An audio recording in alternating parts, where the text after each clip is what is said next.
Section 1. The Fire That Never Dies. There is a question that gets asked in almost every corner of the Warhammer 40,000 community, passed from one fan to the next, like a torch handed down through generations. Who is the most powerful Primarch? And people argue over it endlessly, which is exactly as it should be, because the answer is not as simple as it first appears. Some will say Horus, the War Master, the one who nearly killed a god and brought the greatest empire in human history to the edge of complete annihilation. Some will say Sanguinius, whose martial grace was considered by many of his brothers to be the finest of all, whose beauty masked a lethality that almost no opponent could match in open combat. Others name Lemon Russ, who broke another Primarch across his knee like dry timber. The Space Wolf, whose ferocity in battle was legendary, even among beings who were themselves legends. Magnus the Red, who could rewrite reality with his mind, who saw the future and bent the present to his will. Angron, who drowned entire battlefields in blood and fury, who fought with a rage so complete and so consuming that it became a kind of power in itself. But when you sit quietly with the lore, when you trace every thread and hold each name up to what the texts actually say, one answer keeps rising to the surface, patient and immovable as volcanic stone. One Primarch, who is, by the consistent testimony of the sources, physically the largest and strongest of all his brothers. One Primarch, who is the only son of the Emperor, blessed with something that the others do not possess and cannot replicate: true immortality. Not the extended lifespan of a Primarch, not the chaos-granted resilience of a Daemon Prince, but a fundamental biological reality that means he cannot be killed by any wound inflicted on his body. He has died hundreds of times. He has risen every single time. He has endured torments that would obliterate the soul and the sanity of any other being in the galaxy, and emerged from them, damaged certainly, wounded in ways that recovery takes time to address, but emerged, and kept going, and kept choosing to protect, and kept choosing to stand between the vulnerable and what threatened them. That Primarch is Vulkan, Lord of Drakes, Father of the Salamanders, the Undying. And tonight, we are going to walk through everything he is, everything he has survived, and everything he still might become. From the moment his pod fell, like a burning comet, onto the surface of one of the most hostile worlds in the galaxy, through the friendship of brothers, through the accumulation of craft and wisdom that made him one of the greatest artificers who ever lived, through the horror of the worst day in Space Marine history, through torture and madness and repeated death and resurrection and sacrifice and silence, all the way to the present day of the 41st millennium, where his sons are still searching for the last of the 9 artifacts he left them, still waiting, still keeping faith that their father will return when the time is right. This is a long story. It deserves to be told slowly, because the details matter and the connections between them matter. So, settle in, breathe, and let us begin at the beginning. Because before we can truly understand Vulkan, we have to understand the world that made him. And the world that made him is a place that, by every rational standard, should be completely incapable of sustaining human life at all. Before we go any further, I want to hear from you. Drop a comment below, telling me where you are in the world right now and what time it is there. I love knowing who is watching and from what corner of the galaxy this content is reaching. And if this kind of deep, slow, immersive lore is your kind of thing, please make sure you are subscribed. There is so much more of this to come. Section 2. Nocturne, a world forged in catastrophe. To understand Vulkan at any level, deeper than a list of statistics and battle honors, you have to understand Nocturne, not as a backdrop or a footnote in his biography, but as a living, active force that shaped every single thing about him. The kind of man he became, the values he carried into battle across 10,000 years, the way he treated every human life as something genuinely worth protecting rather than as a resource to be spent in the pursuit of victory, the patience and endurance that defined him even in his worst moments, all of it traces back to that scorched, volcanic, impossibly difficult world in the far reaches of the Segmentum Tempestus. Nocturne is what the Imperium classifies as a death world. But that classification barely scratches the surface of what living on Nocturne actually means day to day. Most death worlds earn that designation because of their fauna, the toxins in the soil or the water, the crushing gravity, or the hostile atmospheric composition. They are dangerous places because the things living in them want to kill you. Nocturne is something different, and in some ways, more profound. Nocturne is dangerous because the planet itself is in a constant state of geological war with its own continued existence. The ground beneath your feet is never truly stable. The sky is never truly clear. The air carries a faint taste of ash, even in the best seasons. And every 15 Terran years, things get dramatically, catastrophically, existentially worse.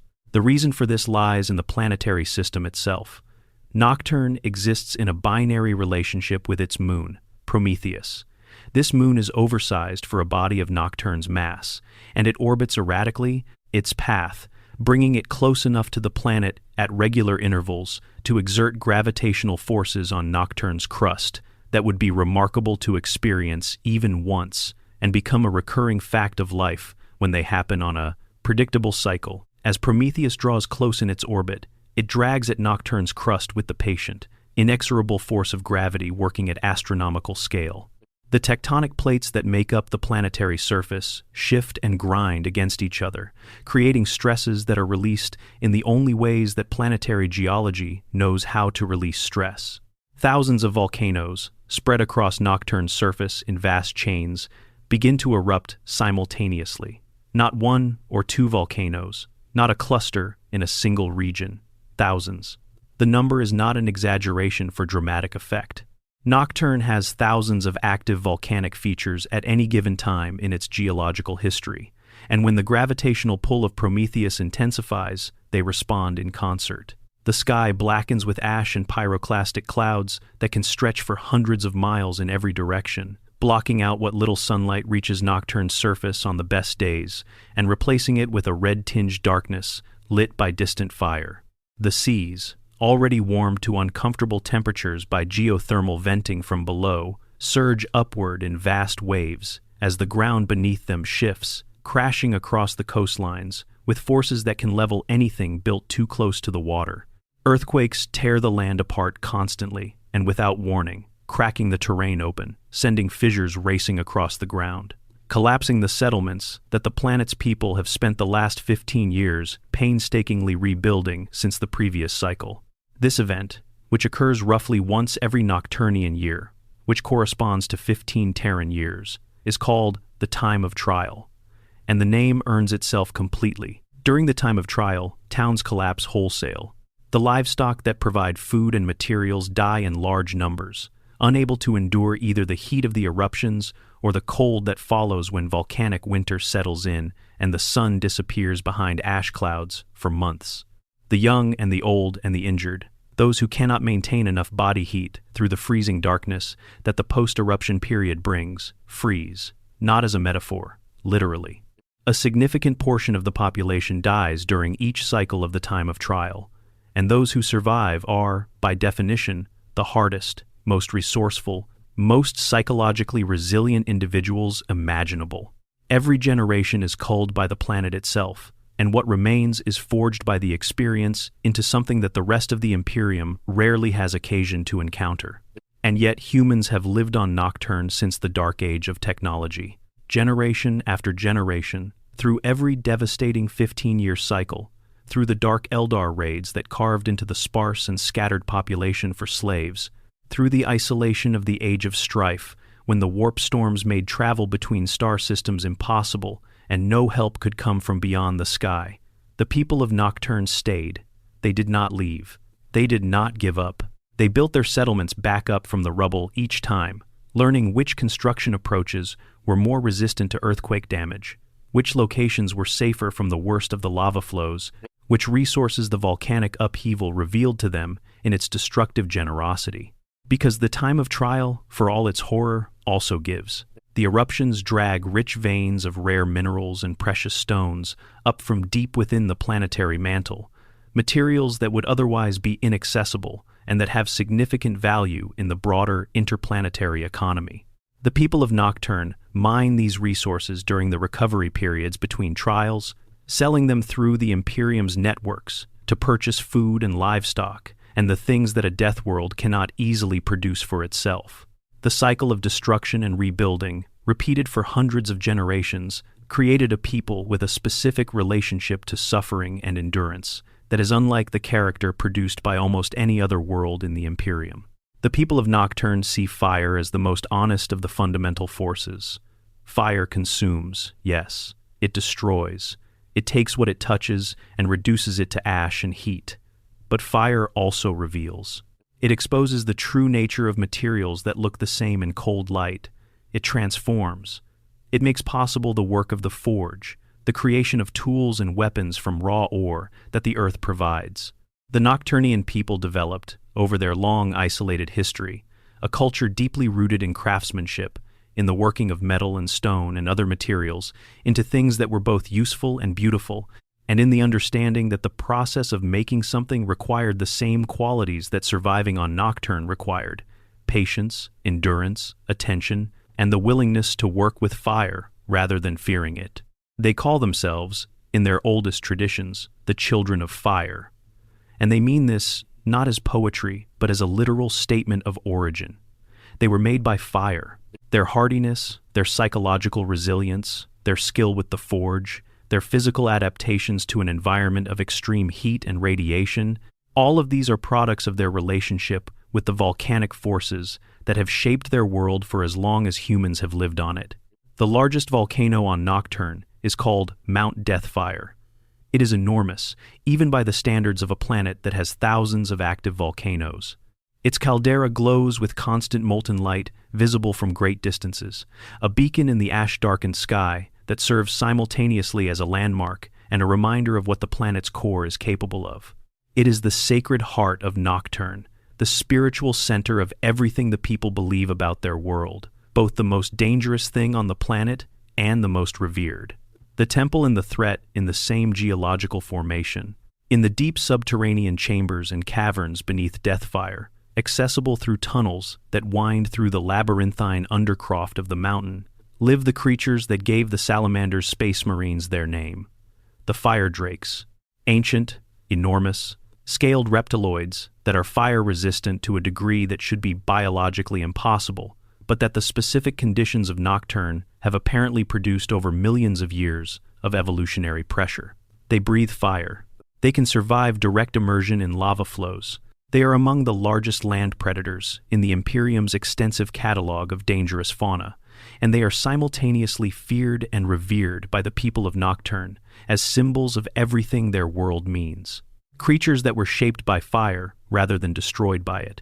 Beings that found a way to make the most hostile element in their environment into a tool of their own survival. It is into this world, during a time of trial, when the volcanoes were erupting and the ground was shaking and the sky was dark with ash and the people were doing what they always did, enduring, that the pod containing the infant Vulkan came screaming down through the atmosphere.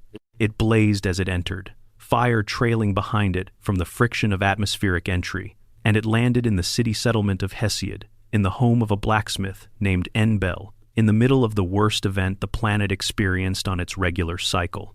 A child made of fire, arriving during the time of fire. The people of Nocturne, who found meaning in everything connected to flame, would have been less than human if they had not read something into the timing. Nebel, who was among the finest craftsmen in Hesiod, who worked with metal with the skill and patience that his world demanded, took this extraordinary child in as his own son. And in doing so, he became the first and perhaps the most important of all the influences on who Vulkan would eventually be. Section 3. The child of the Forge Vulkan's early years. Nembel named the child Vulkan, after the first king described in Nocturnian legend, the mythic ancestor figure connected to the great, fire-resistant reptiles. He could not have known that the name he chose as a gesture of cultural continuity was also, in some sense, that no one on Nocturne had the framework to articulate, accurately descriptive. The child was as named. He would become associated with fire in ways that no legend had ever quite managed to describe. The people of Hesiod noticed immediately that there was something unusual about this infant. Within 3 years, he was larger and stronger and more physically imposing than any adult man in the settlement. That sentence contains the kind of information that reads as simple fact when stated plainly and becomes genuinely astonishing when you pause and actually consider it. 3 years old. larger and stronger than full-grown adults on a death world, where physical development was shaped by conditions that produced exceptionally tough and capable people, even by the broad standards of humanity. The gap between Vulkan's physical development and any normal human comparison point was not small. It was the kind of gap that made people who observed it stop and reconsider their entire understanding of what was possible. His mind was equally extraordinary. The quickness with which he absorbed information, the connections he made between things he had learned, the way he could examine a technique or a principle and extrapolate from it into territory that even experts who had spent decades in a field had not yet explored, all of this was visible from an early age. Nembel taught him everything he knew about metalworking, which was considerable, because Nembel was genuinely excellent at his craft. And Vulkan absorbed those lessons, not just completely, but with a depth of understanding that quickly surpassed his teacher's own grasp of the principles involved.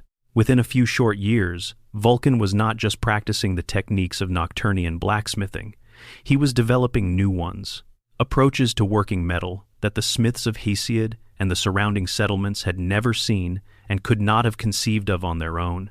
Innovations that emerged from Vulkan's intuitive understanding of materials and processes at a level that suggested something beyond even extraordinary human intellect at work. He effectively accelerated the technological development of an entire planet's metalworking tradition from something approaching the late Iron Age to something approaching pre-industrial sophistication, and he did it in months, in a matter of the kind of time that most technological advances require generations. The relationship between Vulkan and Nembel became the relationship between a son and a father in every sense that the emotional content of those words implies. Nembel did not treat the child as a wonder to be displayed or a resource to be exploited. He treated him as a member of his family, as someone deserving of love and guidance and the kind of patient investment that a craftsman makes in a piece of work that he knows will outlast him. The lessons he gave Vulkan were given with care. The corrections were offered with kindness. The pride he clearly took in watching the child develop was the pride of a parent, not a teacher or a patron. This matters profoundly for what Vulkan became. Because the emotional template that Nembel provided, that model of an older figure, genuinely caring for a younger one, genuinely investing in their development and their well-being, without expectation of return, became the template for how Vulkan would later understand the relationship between the strong and the vulnerable. The strong owe care to those in their protection. Not domination, not exploitation, not even merely defense, care. Real, sustained, personal investment in the well-being of those who cannot match your strength. Nembel made Vulkan warm, in a world that could so easily have made him simply hard. The people of Nocturne had developed, over many generations of dealing with Dark Eldar raids, a grim, practical response that anyone who understood the situation could recognize as rational, even if it was painful to implement. They hid. Every settlement had developed hiding places, underground vaults, and concealed tunnels, and covered spaces that the residents could disappear into when the Drukhari came. The Corsairs of Kamara had been raiding Nocturne for a long time, harvesting slaves from a population that was too sparse and too primitive by the standards of their attackers to mount any effective resistance. So the people of Nocturne had learned that resistance was futile and concealment was survival. You hid. You hoped the raiders took from somewhere else. You came out when they were gone, and you mourned what you had lost, and you kept going. There is nothing cowardly about this. It was the only rational response to an impossible situation, and the people of Nocturne were not cowards. They were survivors, which in their specific context was a much more demanding thing to be. But Vulkan was 4 years old, by the reckoning of Nocturne's calendar, when the Dark Eldar came again, and something in him simply could not do what everyone else did. The instinct to hide, to disappear, to preserve yourself by making yourself invisible to the threat was not present in him. What was present instead was something entirely opposite. The instinct to stand between what threatened and what needed protecting, to be the shield rather than the refugee. He walked out into the center of the settlement. He stood there with 2 blacksmith's hammers crossed over his shoulders, facing the direction from which the raiders would come. Not with a battle plan, not with a strategy, with the simple, absolute certainty that this was the right thing to do and that he was going to do it. What happened next transformed the situation in ways that changed everything about how Nocturne understood itself. The people of Hesiod saw what Vulkan did, and instead of hiding, they came out and stood beside him. Because a Primarch leading the defense, even if no one in Hesiod had any framework for understanding what a Primarch was, meant something fundamentally different from what previous defenses of the settlement had meant. He was not asking them to sacrifice themselves against insurmountable odds. He was showing them that the odds had changed. The battle that followed was not close. Vulkan killed 100 Dark Eldar that day. Not as a legend that grew in the retelling. 100. The individual combat abilities, built into him by the Emperor's genetic craftsmanship, combined with the physical power that dwarfed anything the raiders would have expected to encounter on what they had long considered a viable target, turned what had always been a catastrophic occurrence into a decisive defeat for the attackers. The slave barges that had carried the raiders to Nocturne's surface were destroyed. The survivors fled back to the webway. Word traveled across Nocturne the way that important news has always traveled, through small, scattered communities where everyone knows someone in every other settlement, quickly and in expanding circles.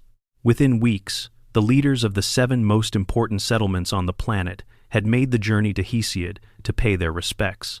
They swore, collectively, that Nocturne would never hide again from the Dark Eldar. The practice that had sustained their people for generations was over. From that point forward, the people of Nocturne would stand and fight, and they would do it together, as a unified force, rather than as isolated communities, each hoping the raiders would find someone else first. This decision, born in the moment that a child chose to stand rather than hide, echoes through absolutely everything that the Salamander's Space Marines would eventually become. The fundamental philosophical commitment to protecting human life, to being the shield that stands between the innocent and what hunts them, to refusing to hide or to accept the sacrifice of the vulnerable as the cost of personal safety, was not something Vulkan invented as a doctrine or imposed as a discipline. It was something he lived from the time he was a child on a death world, before he had any words to articulate why it was the only thing he was capable of doing. The weeks after the battle were spent in celebration, and Vulkan used that time, as he used most time, in productive creation. He worked constantly with the settlement's smiths, pushing the development of better weapons and better tools, forging equipment that would make the population's ability to defend itself genuinely more robust rather than just symbolically more determined. A people who were committed to standing their ground needed weapons worth standing their ground with. His appearance had already taken on the characteristics that would define the look of every salamander who came after him. Nocturne's environment, its radiation levels, and the specific qualities of its volcanic atmosphere, combined with what the lore describes as a unique interaction between his gene seed and that environment, had darkened his skin to the deep, rich black of volcanic obsidian, the kind of dark that absorbs light rather than reflecting it, and that makes the person look as though they were made from the same material as the world beneath their feet. His eyes burned with a low, constant red glow, the kind of light that you might expect from coals rather than from any normal biological source, suggesting something incandescent and enduring behind them. To the people of Nocturne, who had organized their entire spiritual and cultural life around fire and its meanings, this appearance was not frightening or uncanny. It was right. It was appropriate in the deep sense of fitting the person to their context. He looked, in every way that mattered to them, like someone the world had made, one of their own, in the most literal possible interpretation. When the tournament was organized to celebrate the defeat of the Dark Eldar, Vulkan participated not as someone elevated above the other competitors, but as a member of the community, testing himself by the same standards that the community used to evaluate worth. Strength, endurance, intelligence, craftsmanship. These were the categories that mattered on Nocturne. These were the things that determined a person's value to the people around them, in an environment where value had to be practical to be real. And for 8 days, Vulkan competed against the finest competitors that all of Nocturne's 7 major settlements could produce. He was extraordinary in every category, as anyone observing him would have expected. But the tournament was designed to span multiple days, precisely because no single category was expected to separate the competitors clearly and quickly. The point was the accumulated demonstration of excellence across multiple dimensions. What no one expected was the stranger who arrived on the first day of the tournament, pale-skinned and wearing clothing made from materials that no one in Hesiod could name, and asked to compete. Section 4. The stranger at the tournament meeting the Emperor. Of all the reunions between the Emperor and his scattered sons, the one on Nocturne stands apart from the rest in several significant ways. Most of these reunions were moments of revelation, events where the Emperor arrived in force, or arrived in a manner that announced his nature clearly, where the Primarch was collected like something recovered rather than someone encountered. Some of the Primarchs were found on worlds already in conflict. Some were found in positions of authority they had established for themselves. Some were found in circumstances that were tragic or difficult or simply complicated. But relatively few were found through a contest of equals that tested not just what the Primarch could do, but what he was willing to give up in service to a principle. The stranger arrived during the opening ceremonies and asked to compete. The crowd laughed, not with cruelty, but with genuine surprise at the absurdity of the proposition. The contest included tests of strength, endurance, intelligence, and craftsmanship, all of which Vulkan had demonstrated at levels far beyond what any normal human could achieve. The idea that this pale-skinned stranger in his unusual clothing could match the being who had killed 100 Dark Eldar in a single engagement and had spent years revolutionizing the metalworking technology of an entire planet was, from the perspective of everyone watching, not a serious proposition. But the stranger was completely serious, and he offered a wager that changed the atmosphere in the space of a few words. Whoever lost would serve the winner, forever. Vulkan accepted, and the tournament began again with an added dimension. For 8 full days, the two competed across every category the tournament offered. Not just the physical tests, where Vulkan's advantages should have been overwhelming, but the intellectual and craft-based tests, where the quality of thinking and the depth of skill mattered more than raw physical superiority. And in every category, across every day, the stranger matched him, not exceeded him, did not demonstrate superiority, but matched, consistently and completely, a being who was designed at the genetic level to exceed every comparison point available. The crowd watching this was experiencing something they had no framework for understanding. The being they knew as Vulkan, who had seemed for all his years on Nocturne to be simply incomparable to any human standard, was genuinely meeting his equal in this unfamiliar figure. What the pale stranger was, where he had come from, what gave him the capability to stand beside a Primarch in these tests without obviously falling short, none of these questions had answers available to the observers. On the 8th day, it came down to the final trial. Both men would have a day and a half to forge a weapon at the forge, using whatever materials were available, crafting the best weapon they could produce in the time allotted. Then both would climb to the summit of Mount Deathfire, the most dangerous location on a planet that was comprehensively dangerous, and hunt the largest salamander they could find and kill. The carcass would be the evidence of the kill, and the larger carcass would determine the winner. Vulkan forged a warhammer of extraordinary construction, not just large and heavy, which would have been the obvious approach given his physical capabilities and the purpose it needed to serve, but precisely engineered, balanced to his specific grip and stance, made with the kind of attention to detail that the hours of practice and intuitive understanding of materials he had developed on Nocturne produced.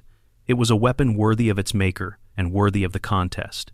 The stranger forged a sword, keen-edged and elegant, different in philosophy from Vulkan's approach, but equally sophisticated in execution. Both men climbed Deathfire separately, heading into the territory where the largest fire drakes lived. Vulkan found his prey first. A massive fire drake, one of the ancient specimens that inhabited the upper reaches of the mountain, a creature that experienced hunters would have given serious consideration before engaging. He killed it with a single blow from his hammer, the impact crushing the animal's head with the decisive certainty of someone who has never once doubted what he was capable of. He lifted the enormous carcass and began carrying it back down the mountain. Then Deathfire erupted, not in any minor way, not as a tremor or a small flow. Mount Deathfire erupted with the full geological force that it was capable of, the kind of event that reminded everyone on Nocturne why the mountain had the name it did. The ground shook in ways that made walking a challenge and standing still an impossibility. Fire and ash and volcanic debris exploded into the sky. The slopes became a chaos of shifting stone and spreading lava and clouds of debris that made visibility unreliable, and every step a calculation of where the ground might still be solid in the next moment. Vulkan was nearly thrown from a cliff face as a section of the slope beneath him gave way. He caught the edge with one hand holding his entire body's weight, plus the weight of the firedrake carcass that he was still carrying in the other, suspended over a drop that would have killed a normal man several times over before he hit the bottom. His grip held. Primarch physiology and the years of physical development on Nocturne and the simple refusal to let go meant that he hung there, suspended, waiting for a moment when the ground was stable enough to pull himself back up. The firedrake slipped from his grasp. The prize, the evidence of his victory, fell into the lava below, lost. He pulled himself back to safety and began descending. Without a carcass, below him, the stranger had also killed a firedrake. He was carrying it back. He was ahead of Vulkan in the descent, one kill secured. His position in the contest apparently settled. He would arrive at the celebration with his prize, and Vulkan would arrive without one. The stranger saw Vulkan hanging from the cliff. He set his firedrake down on the slope. He climbed to where Vulkan was and pulled him to safety. Both of them returned to Hesiod without carcasses. The stranger's salamander had been consumed by the eruption while he climbed to help.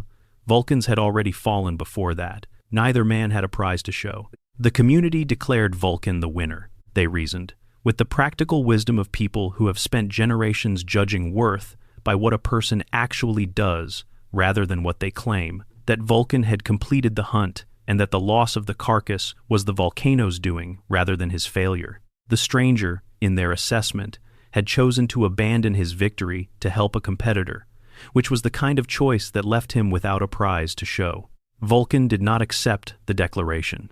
He knelt before the stranger, not because anyone told him to, not because the rules required it, not as a performance or a gesture toward some external audience. He knelt because he had just watched someone give up something real and significant in order to preserve another person's life, and he understood immediately, in the way that someone whose entire value system is built on exactly that kind of choice understands things, that what the stranger had demonstrated was more valuable than any prize a tournament could offer.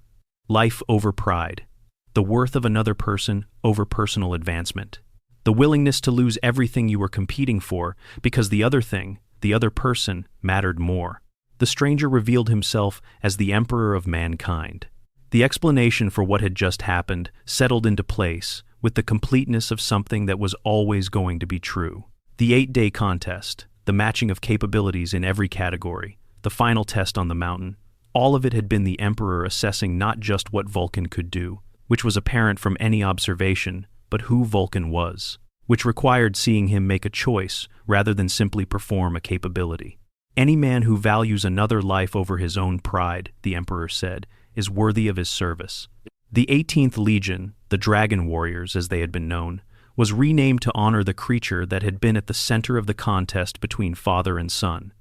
They became the Salamanders. But unlike many of his brothers, who were united with their legions relatively quickly after their discovery, Vulkan spent years at the Emperor's side first. He studied with his father, learning not just the arts of war, but the broader responsibilities of command and governance, the weight of decisions that affected not just battles, but civilizations. He fought alongside the Emperor in campaigns that the histories record only in fragments, learning by direct example what it meant to hold extraordinary power in service to something larger than the wielder. He spent time on Mars with the Adeptus Mechanicus, pushing his already extraordinary craft abilities into regions that most artificers would not have been able to conceptualize as possibilities, building an understanding of technology and material science that went far beyond anything available on Nocturne. And during these years, he formed the friendship that would become the most significant personal relationship of his pre-heresy life. Ferrus Manus, Primarch of the Iron Hands, was another smith, another being who found genuine meaning in the act of creation, who saw in the working of metal with fire and skill something that was worth doing, not just because of what it produced, but because of what it revealed about the person doing it. Ferrus was harder in his aesthetics and less willing to see value in imperfection than Vulkan was. He believed in the elimination of weakness more completely and less complicatedly than his Nocturnian brother. But they recognized each other immediately and genuinely as kindred in the deepest ways, and the friendship that developed between them was one of the few real ones recorded among the Primarchs. Section 5. The Great Crusade, Lord of Fire, and Brotherhood. When Vulkan finally took command of the Salamanders and led them into the Great Crusade, he did not step into an existing military structure and simply direct it more effectively than anyone had before. He remade the Legion from the inside out, in his own image, which was itself an image cast from Nocturne's fire. The Salamanders received, from their Primarch, not just better tactics or better equipment or a more capable commander, they received a philosophy, a set of values so clearly articulated and so deeply lived by the person articulating them that they could not be received as mere doctrine, but only as genuine conviction, passing from one set of minds to another through the medium of example. The Promethean Creed, as Vulkan formulated it from Nocturne's traditions and his own reflections on what he had seen and experienced, is built on a small number of core principles that reinforce each other in ways that make the whole more robust than any individual element would be alone. Self-reliance is the first of these principles, the capacity to endure what the world imposes on you without breaking, to find within yourself the resources you need, rather than depending entirely on external support that may not be available when most needed. On Nocturne, self-reliance was not a philosophical preference, but a survival requirement. You could not count on help arriving in time during a time of trial. You had to be able to manage on your own. The Salamanders translated this into an individual Marine's responsibility to maintain his own war gear, to understand the weapons and armor he carried as extensions of himself, that he had a personal obligation to keep in fighting condition, and to his brothers, in the sense of never becoming a liability to them through negligence or inadequate preparation. Self-sacrifice is the second principle, and it is in some tension with the first in ways that the Promethean Creed explicitly addresses. Self-reliance does not mean self-centeredness. The willingness to spend your own resources, your own comfort, your own safety, even your own life if necessary, for the benefit of those in your care, is not in contradiction with the capacity to manage on your own. It is the application of that capacity in service of others, rather than only of yourself. The Salamanders are not a legion that preserves itself carefully at the expense of the people it fights for. They absorb the cost of protection with their own bodies, standing at close range with their flamers and their meltaguns, and their willingness to be the thing between the enemy and the civilian population. Brotherhood, the third principle, is what makes the combination of the first two sustainable. Neither self-reliance nor self-sacrifice is psychologically or practically maintainable in permanent isolation. The willingness to endure and to spend yourself requires community. The knowledge that you are not doing this alone, that others share the commitment, that when you are exhausted, there are brothers who will carry what you cannot for a time. The Salamanders are notable even among Space Marine chapters for the closeness of their bonds to each other and to the populations they come from, maintaining relationships with the people of Nocturne across their entire service life in ways that most chapters do not practice. Above all of these, and synthesizing them, is protection, the absolute, non-negotiable conviction that the purpose of everything the Salamanders are and do is to stand between those who cannot protect themselves and what would destroy them, not conquest, not glory, not even the raw spread of imperial authority, though that is the context in which they operate. Protection, the shield, the unwavering presence between the hunter and the hunted. Vulkan banned phosphex from the Salamander's arsenal during the Great Crusade. He refused the use of rad weapons, the kind of radiation dispersal ordnance that could contaminate entire regions and kill indiscriminately long after any tactical purpose had been served. He refused the use of terror tactics designed to maximize civilian casualties as a means of breaking the will of populations to resist. These positions made him, at various points in the crusade, a source of friction with commanders and colleagues who held different views about acceptable methods. The Great Crusade was not a gentle process. It brought worlds into the Imperium at whatever cost was deemed necessary, and the definition of necessary varied enormously across the different legions and their primarchs. But Vulkan held his positions not through stubbornness or inflexibility, but through the kind of consistent, grounded conviction that is harder to argue against, precisely because it is not primarily an argument.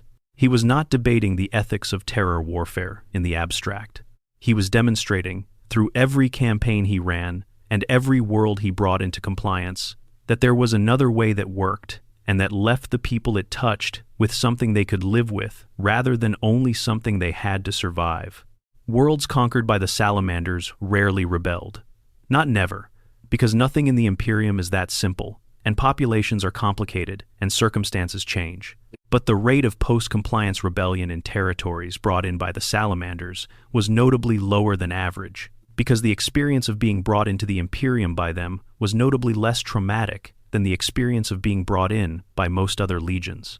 The people understood that they had gained protection as well as subjugation, that the warriors in the green armor who had fought through their cities or across their fields were genuinely invested in what came after the fighting stopped. The other defining characteristic of the salamanders during the Great Crusade was the craft. Every Marine was trained as a smith before they were considered complete in their warrior training. The forge was not a secondary skill or an optional enrichment activity. It was as fundamental as combat training, as essential to what it meant to be a salamander as knowing how to fire a bolter or how to operate as part of a tactical squad. Each warrior forged and maintained his own equipment, developing a personal relationship with the tools of his trade that mass production and standardized logistics could never have produced. The quality of salamanders' war gear was legendary within the legions.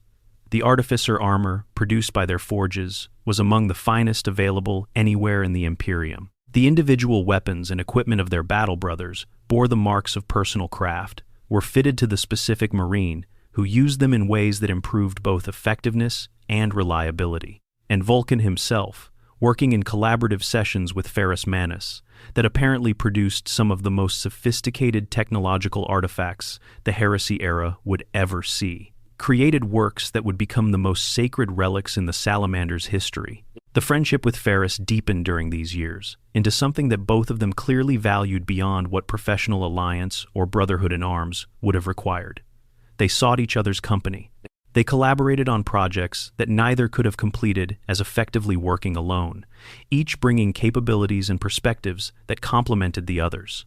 Ferrus's uncompromising precision and Vulkan's intuitive warmth created a combination in their joint work that was greater than the sum of its elements. The weapons and artifacts they made together bore the marks of both approaches in their construction, harder and more demanding in their specifications than Vulkan alone would have made them, warmer and more human in their purpose than Ferrus alone would have conceived of. When the shadows began gathering on the horizon of the Crusade, when the distant signs of what would eventually become the Horus Heresy began to take shape in the background of events, Vulkan noticed them before many of his brothers did. Not because he was more intelligent or more perceptive than all of them, though he was certainly not less so, but because he paid attention to what was being felt as much as what was being said. And what he felt in the years before the storm broke was wrong in ways that he could not easily articulate but could not dismiss. Section 6. The Shadows Before the Storm. Horus was War Master by the time Vulkan's instincts began to crystallize into genuine concern. The elevation of Horus to the position of War Master had been the Emperor's decision, and it was easy to understand why. Horus was, by the assessment of almost everyone who had observed the Primarchs in action, the most complete of them. Not the strongest in any single dimension, but the most effectively balanced across all of them. His tactical brilliance was second only to perhaps the Lion. His political and social capabilities exceeded any of his brothers. His ability to inspire loyalty in those who followed him, to make them feel genuinely valued rather than simply commanded, was extraordinary, even among beings for whom charisma was a baseline trait. His record in the Crusade was immaculate. His leadership of the combined legions was widely considered the best thing that could have been provided for the undertaking. The Emperor trusted him more completely than he had trusted anyone since whatever came before the Age of Strife. The trust had the quality of something deeply, personally felt, rather than merely strategically assessed. Vulkan noticed the darkness in him anyway. Not easily, not immediately, But in moments between the victories and the speeches and the political navigation that Horus handled so effectively, Vulkan sensed something that did not match the presented image. A quality in the War Master that suggested the warmth was performed rather than felt, the care was calculated rather than genuine, the loyalty was to a project rather than to people. These were not things that easy conversation or surface observation would reveal. They were impressions that came from paying close attention over long periods to a person in unguarded moments, the kind of attention that Vulkan had developed through years on Nocturne, of watching how people behaved under pressure and what that revealed about their actual values. His relationship with Conrad Kurzay provided a more concrete reason for unease. During an earlier period, Horus had placed Kurzay in Vulkan's informal care as something approaching a rehabilitation project. The Night Haunter was the most psychologically damaged of all the Primarchs, a being whose childhood visions of death and horror had produced a mind that genuinely could not conceive of any tool of governance more fundamental than fear. He believed in terror with the sincerity that some people believe in kindness, not as a tactic, but as a philosophy, as the most honest possible statement about what human beings were and how they could be managed. Vulkan had tried to offer a different perspective, not through argument, because argument with Conrad Kurz tended to get mired in the Night Haunter's particular version of nihilism, but through example, through demonstrating, in the campaigns they participated in together during that period, that populations could be secured through protection rather than through fear, that the loyalty that came from genuine safety was more durable and more valuable than the compliance that came from terror. The attempt ultimately failed. The massacre at Kara Atan, which Kurz and his Night Lords carried out against a civilian population that had already effectively capitulated to Imperial authority, killing people by the hundreds of thousands in a terror campaign that achieved its tactical objective of breaking resistance, but did so in a way that defied every principle that Vulkan had spent his life living by, made clear that the Night Haunter was not going to be reached by example. Vulkan went to Horus. He described what had happened, what Kurz had done, what it meant. He made the case that the Night Haunter's excesses were not acceptable tools of Imperial authority, but corruptions of it, things that would ultimately undermine everything the Crusade was trying to build. Horus mocked him, openly and without apparent discomfort at the cruelty of the response. He thanked Vulkan, with an edge in his voice that made the gratitude sound like contempt, for making Kurz into an even more effective weapon of terror. The Night Haunter's massacre was, from Horus's expressed perspective, a demonstration of efficiency rather than a failure of ethics. In that moment, Vulkan's concern solidified into something close to certainty. The War Master was not troubled by what had been done on Kara Atan. He was pleased by it. And a being who was pleased by the massacre of civilians who had already surrendered was not the being that the Great Crusade should have been built around. He held his most dangerous artifacts back from Horus in the aftermath of this encounter, a decision that seemed small at the time and would prove prophetic. Dawnbringer, the great warhammer that was his most powerful weapon, was kept from the War Master despite what had probably been an intention to present it as a gift of loyalty and brotherhood. When the call came for loyalist legions to respond to Horus's open declaration of rebellion, Vulkan answered immediately and without hesitation. Whatever his private concerns and the uncertainty of exactly what was happening in the broader political landscape of the Crusade, his commitment to the side of protection rather than destruction was absolute. The salamanders gathered. They went to Istvan V. They did not know what waited for them there. Section 7. The Drop Site Massacre, Istvan V. The Drop Site Massacre of Istvan V is the darkest single event in the history of the Horus heresy. Not because of the numbers killed, though those numbers were catastrophic. Not even because of the military consequences, though those were severe and long-lasting. But because of what it revealed about the nature of the war that had just begun. The heresy was not going to be a conflict between two armies that both played by recognizable rules. It was going to be a conflict in which the traitors were willing to use methods of betrayal and deception that the loyalists, operating on the assumption that certain things were simply not done, were unprepared to defend against. The plan, as the loyalists understood it, was for 7 legions to descend on the traitor position and overwhelm it with numbers and coordinated force. 3 legions would make up the first wave, landing immediately on the surface to engage the enemy and put pressure on them, while the second wave of 4 legions prepared to follow and complete the destruction. The Salamanders, the Iron Hands under Ferrus Manus, and the Raven Guard under Corvus Corax would go first. They did.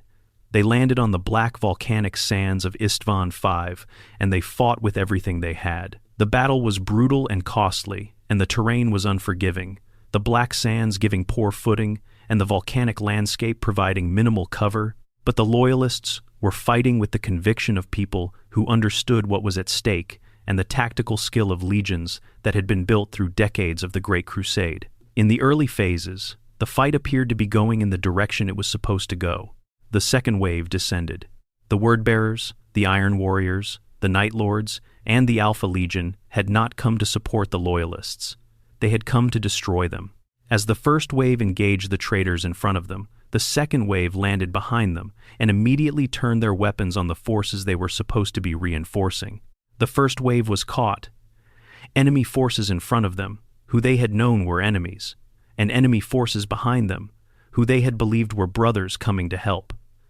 Open ground between, no cover sufficient to matter, no possibility of disengagement without fighting through one force or the other, and both forces were at full strength and in prepared positions, while the Loyalists were committed to a battle line that had been designed for an entirely different tactical situation.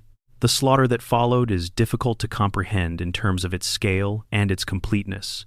The Salamanders, fighting on ground that offered no meaningful advantage to the defender, with enemies converging from 2 directions simultaneously, and with the broader situation deteriorating by the minute as the reality of the betrayal became clear, were devastated. The Iron Warriors added orbital nuclear strikes to the carnage below. Atomic warheads, fired from ships in orbit, came down on the Loyalist positions in weapons of mass destruction-level violence. Vulkan was in the center of it. He fought. That requires saying clearly, because in the chaos and the catastrophe and the eventually overwhelming tactical situation, Vulkan did not give ground easily or without cost to his enemies. He killed traitor Marines in significant numbers, his hammer moving through the press of bodies with the power and precision that made a Primarch in direct combat one of the most dangerous things in the known galaxy. He was a fixed point around which the Salamanders could organize their resistance, a presence whose existence kept the Legion from simply dissolving under the pressure. The nuclear strike hit him directly. What that means in practice? The complete molecular dissolution of every cell in his body by the energy release of an orbital atomic weapon should have ended Vulkan permanently and completely. There would have been nothing to find, nothing to mourn, nothing to recover. A being ending in fire and light, and then an absence where a person had been.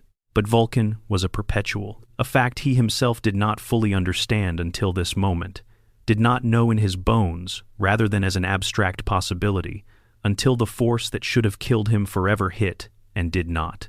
His body's regenerative capability did not prevent the damage. The damage was total. But somewhere in the biology of what he was, in whatever mechanisms the Emperor had built into him that he shared with the perpetual nature that the Emperor himself possessed, the process of rebuilding began. Slowly, cell by cell. At the level where biology stops being philosophy and starts being chemistry, the machinery of life restarted itself. When enough of him had reconstructed to produce consciousness, he was surrounded by Iron Warriors and Night Lords. He fought what he believed would be his final death, because he did not know yet that he was incapable of dying permanently, stabbed and shot and beaten to unconsciousness. And Conrad Kurz, watching the Primarch who had once tried to rehabilitate him fall into unconsciousness among the carnage of Istvan V, saw an opportunity that his particular psychology found irresistible. He took Vulkan prisoner. The Salamander's Legion, as an operational combat force, was effectively destroyed on Istvan V. A few scattered survivors joined the remnants of the Iron Hands and Raven Guard in what became the Shattered Legions. Guerrilla forces operating from behind the traitor lines with what resources they could scrape together.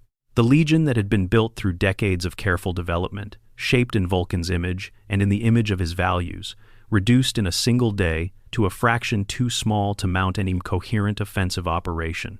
Ferrus Manus did not survive Istvan V. He died on the Black Sands, beheaded by Fulgrim, the the Primarch of the Emperor's children, who had been his closest friend before whatever had happened to him in the Eye of Terror on the way to Istvan.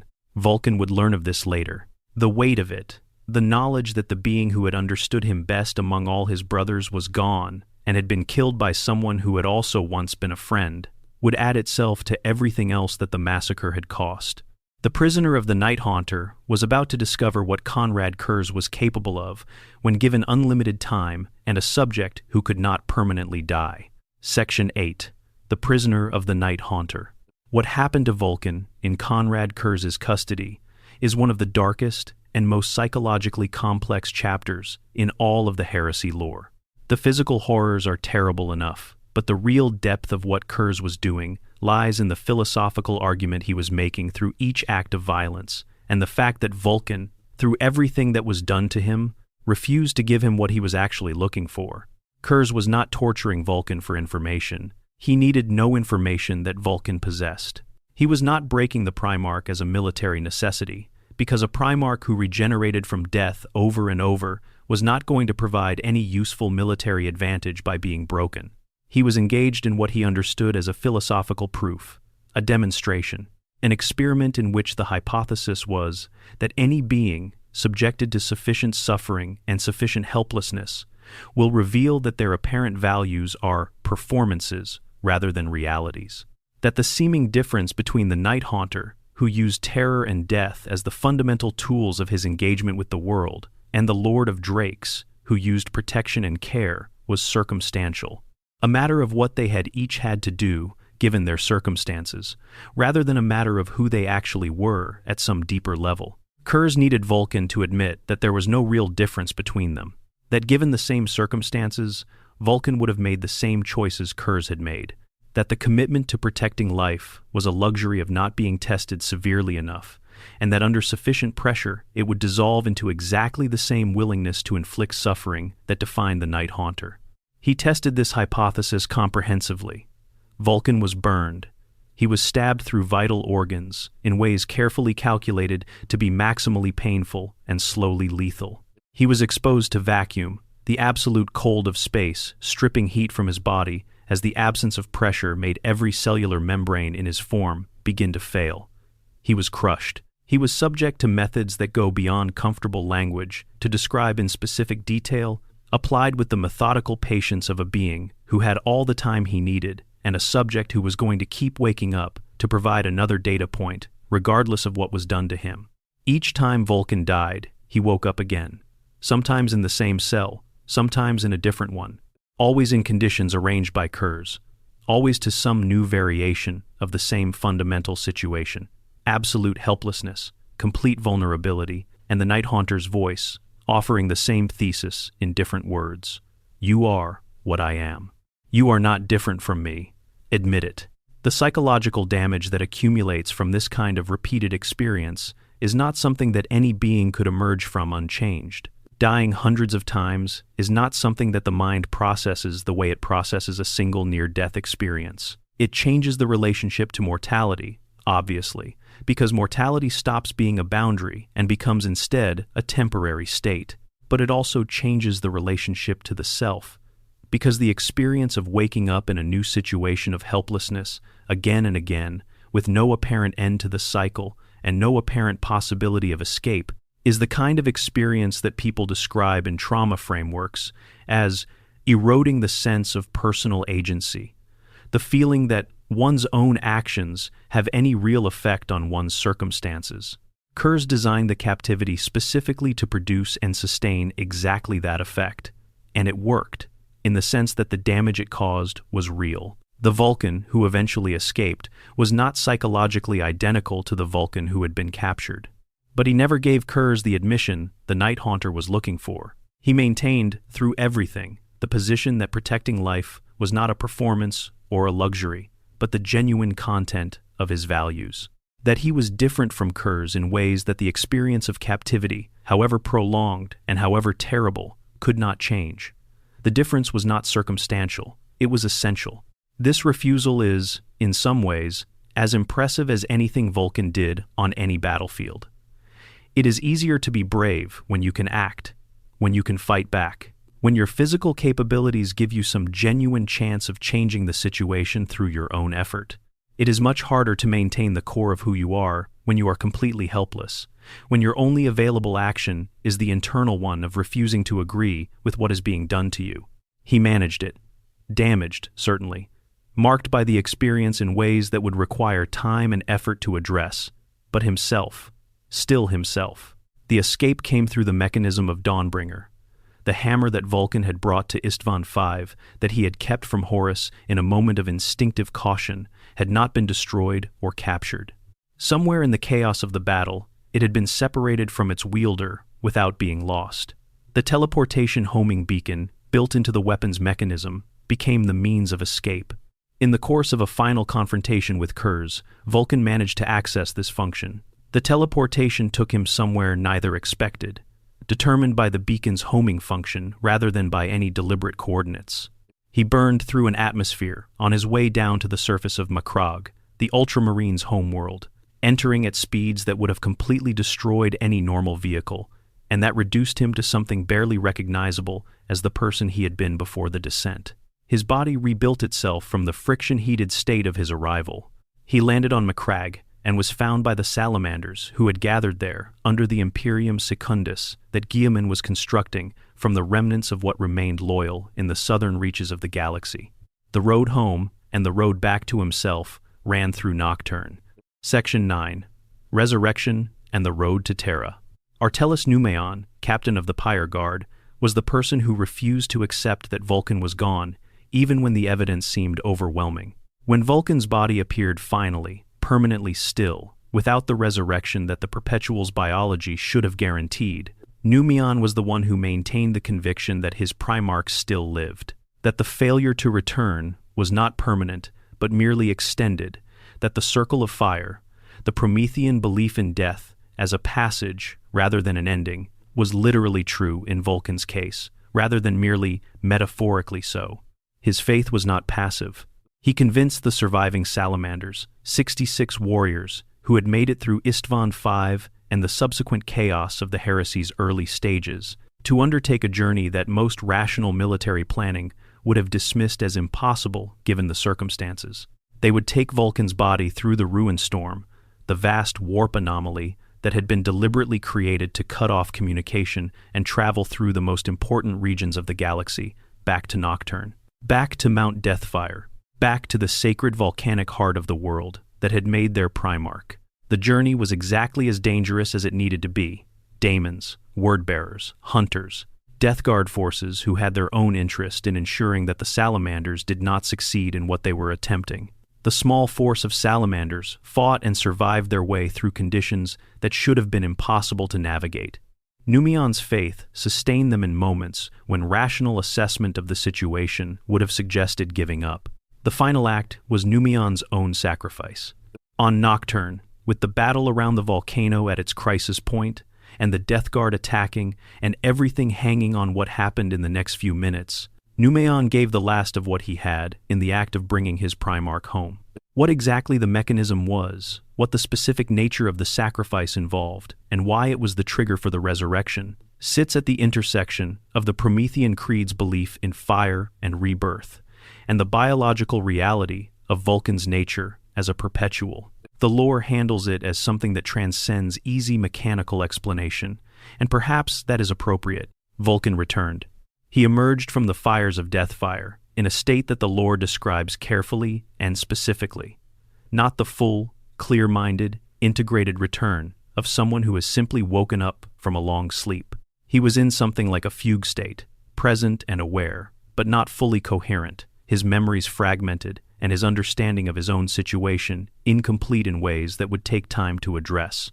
He was himself, but he was the way a forge-heated blade is itself, before the tempering that sets the final form, present and essentially what he will be, but not yet settled into it.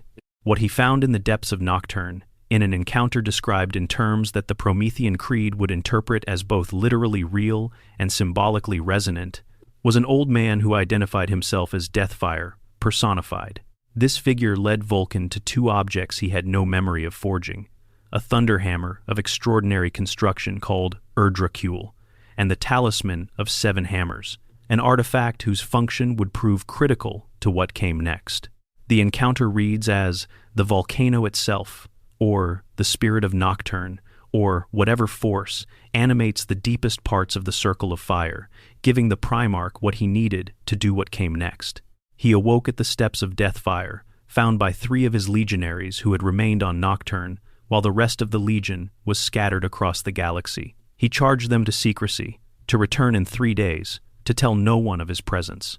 When they came back, he named them the Droxward, his chosen companions for the journey he had decided to make. The talisman opened a webway portal in the deep tunnels beneath Nocturne, in the same labyrinthine undercroft that the fire drakes made their home, in passages that only Vulkan had mapped completely in all the thousands of years since they were first formed. What followed was a journey through the webway that reads like the most ancient kind of epic, an odyssey through spaces that were not quite real in the ordinary sense of the word, where the travelers found themselves in places that existed at the intersection of multiple realities. A satellite realm of Kamara, where the Dark Eldar who had raided Nocturne for generations found themselves facing the son of the world they had terrorized, now equipped with the understanding of what he was and the patience of someone who had died hundreds of times and kept coming back. The fleet of Shadrach Medicine, the Iron Father, who had been fighting a guerrilla war against Horus's forces for years, where Vulkan found the disturbing spectacle of the cult of the Gorgon, presenting a mechanical puppet bearing Ferrus Manus's arm as proof of their fallen Primarch's resurrection. Vulkan destroyed it, not in anger exactly, but in grief, and in the knowledge that allowing this mockery to persist would cause more harm than ending it. He eventually reached Terra with assistance from an unexpected ally, Eldrad Ulthran of the Eldar, whose long-game calculations about the fate of the galaxy made Vulkan's successful arrival at the throne world an outcome worth risking direct intervention to achieve. The Eldar and the Salamander's Primarch, united by nothing except the convergence of their purposes at this particular moment, found a way through what the warp had made nearly impassable. What Vulkan did during the siege of Terra itself is part of the broader history of that conflict. What matters for his specific story is the state in which he emerged from it, and from the long aftermath of the heresy, damaged again by events both physical and psychological that the siege imposed, carrying weight that did not get lighter with time, and facing, in the years after the heresy, a reorganization of the legions that he opposed for reasons that were specific and reasonable given his circumstances. The Codex Astartes, Guilliman's great restructuring of the Space Marine forces into chapters of approximately 1,000 warriors, rather than the vast legion formations that had made the heresy possible in both its loyal and its traitor expressions, was meant to prevent any future Primarch or chapter master from accumulating the kind of military force that Horus had used to nearly destroy everything. It was a reasonable response to what had happened. Vulkan opposed it anyway, because the Salamanders were already devastated, and the reorganization would reduce them further. His opposition was noted. The Codex became law. The centuries that followed saw Vulkan leading what remained of the Legion, rebuilding slowly and carefully, committed to the same values that had defined the Salamanders from the beginning. And then, approximately 1,000 years after the heresy, he disappeared, leaving the Tome of Fire and the 9 artifacts and the promise of return. Section 10. The War of the Beast. The Last Stand of a Primarch. 1,500 years of silence. 1,500 years of the Salamanders searching for their Primarch, finding his artifacts one by one, holding faith that the prophecy in the Tome of Fire was real and not merely a comforting story for people who needed one. 1,500 years, during which the Imperium moved through periods of crisis and relative stability and further crisis, none of which produced Vulkan. In the 32nd millennium, the galaxy experienced something that put the worst of those 1,500 years in perspective. The Beast arose. The Orc invasion that took his name was unlike anything seen since the ancient campaign at Ulanor that had earned Horus the title of War Master, the campaign that had supposedly settled the question of the Orc threat for the foreseeable future. The forces gathering around the Beast's banner made Ulanor look manageable. The numbers involved, the scale of territory the invasion covered, the intelligence and strategic coherence that the Beast brought to the management of what should have been an ungovernable mass of competing Orc factions, All of it pointed to something that the Imperium's post-heresy military structure was genuinely not equipped to address. The beast himself was extraordinary. 10 meters of armored aggression, clad in a suit of orc armor that made individual shots largely irrelevant. He spoke Imperial Gothic with a fluency that no orc had ever demonstrated in any recorded history, which suggested something about his nature and his capabilities that defied easy categorization.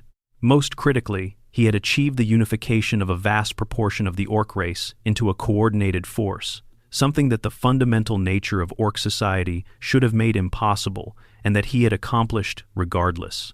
The orc invasion reached Terra.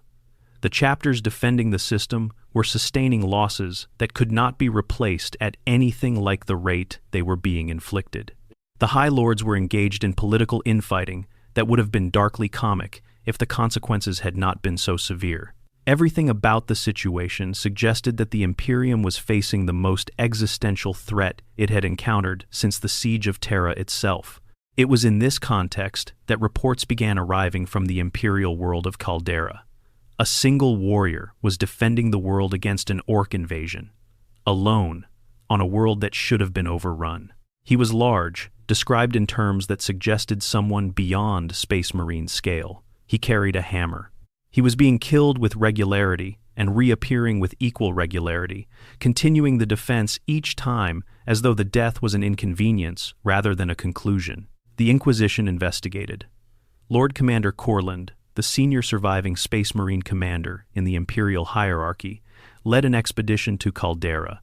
They found Vulkan, standing in the middle of an orc-contested world, exactly as he had always been, putting himself between what needed protecting and what threatened it, dying as needed and returning as needed. The perpetual engine running in service to the most fundamental commitment of his entire existence. The reunion with the Imperium was complicated by everything that 1,500 years of absence had created in terms of institutional expectations and political realities. Corland navigated these complications as best he could.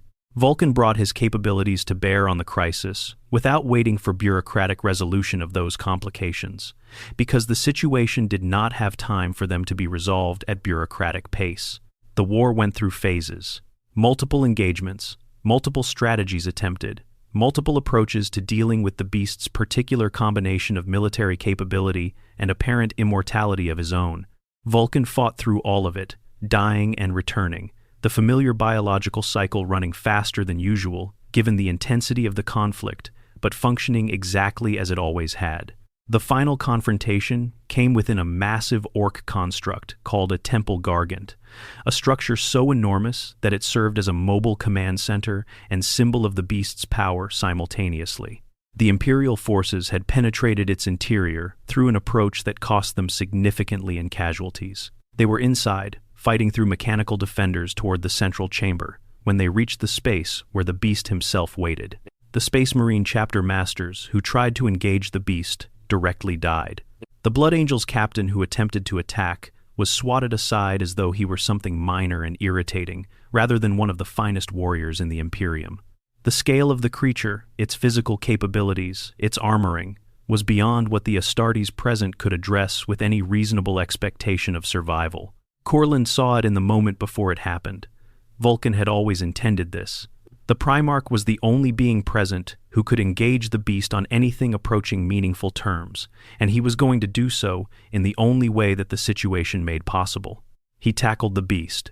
Both of them went into the Temple Gargant's power generator, a system running on concentrated and gathered WOG energy, the psychic power that orc society and orc technology runs on, concentrated in a single location to the degree that the area was saturated with it. Normal organisms exposed to concentrated WOG energy do not survive the experience in any coherent form. The energy is not compatible with non-orc biology at those concentrations. Vulkan was not quite normal in the relevant sense. Something in the combination of his perpetual nature and his physical construction allowed him to absorb the energy rather than be destroyed by it, to become one with it, briefly, in the way that someone who has grown up on a volcanic world and worked with fire all their life is comfortable with heat that others cannot approach.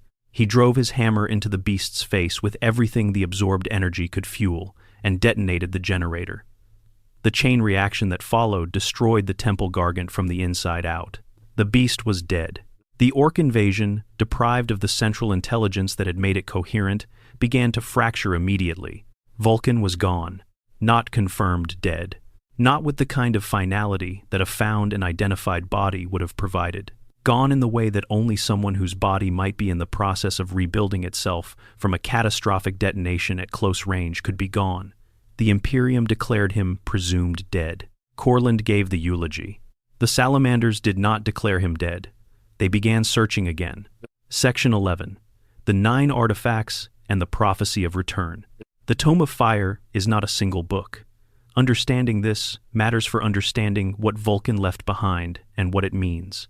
It is a vast, multi-volume collection of texts, scrolls, charts, artistic works, and stranger objects spread across the circular walls of the Pantheon in the Salamander's Fortress Monastery on Prometheus, in arrangements that have remained essentially unchanged since they were first placed there. It occupies an entire chamber that functions as both library and shrine. The Salamanders approach it with the reverence appropriate to objects that were created by their Primarch and that contain the directions to his return.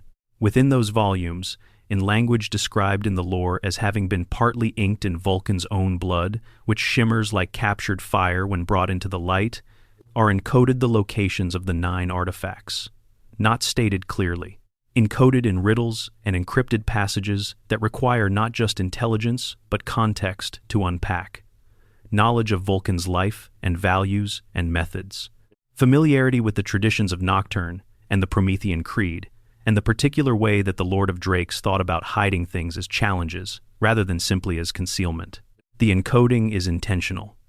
Vulkan was a craftsman who believed that the point of a great prize was not the prize, but what you became in the process of earning it. He had demonstrated this in the tournament on Nocturne, where the contest was designed to reveal character rather than simply measure capability.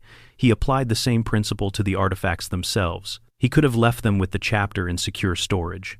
He chose instead to scatter them across the galaxy and hide the map in a collection of texts that required sustained, dedicated effort to interpret correctly. Because the value of the artifacts is not solely in what they can do. It is in the salamander who is capable of finding them. It is in the chapter that is worth returning to. The 9 artifacts, in the lore's accounting of them as of the 41st millennium, are in varying states of recovery. 5 have been found. The Spear of Vulkan, Keezer's Mantle, and the Gauntlet of the Forge are currently carried by the Forge Father, the title given to the salamander tasked with the quest of finding all 9.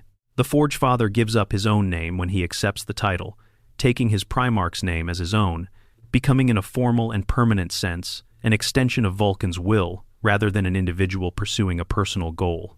The current holder, Vulkan Heastan, has devoted his life to the search, crossing and recrossing the galaxy following clues from the Tome of Fire, going to contested worlds and dangerous systems, and places where the artifacts might have been moved from their original hiding places by the events of 10,000 years of galactic history. The Chalice of Fire and the Eye of Vulkan are secured in the Fortress Monastery on Prometheus. The Chalice is described as a vast forge ship, a mobile manufacturing facility capable of producing the bulk of the Salamander's war gear at a level of quality consistent with Vulkan's standards.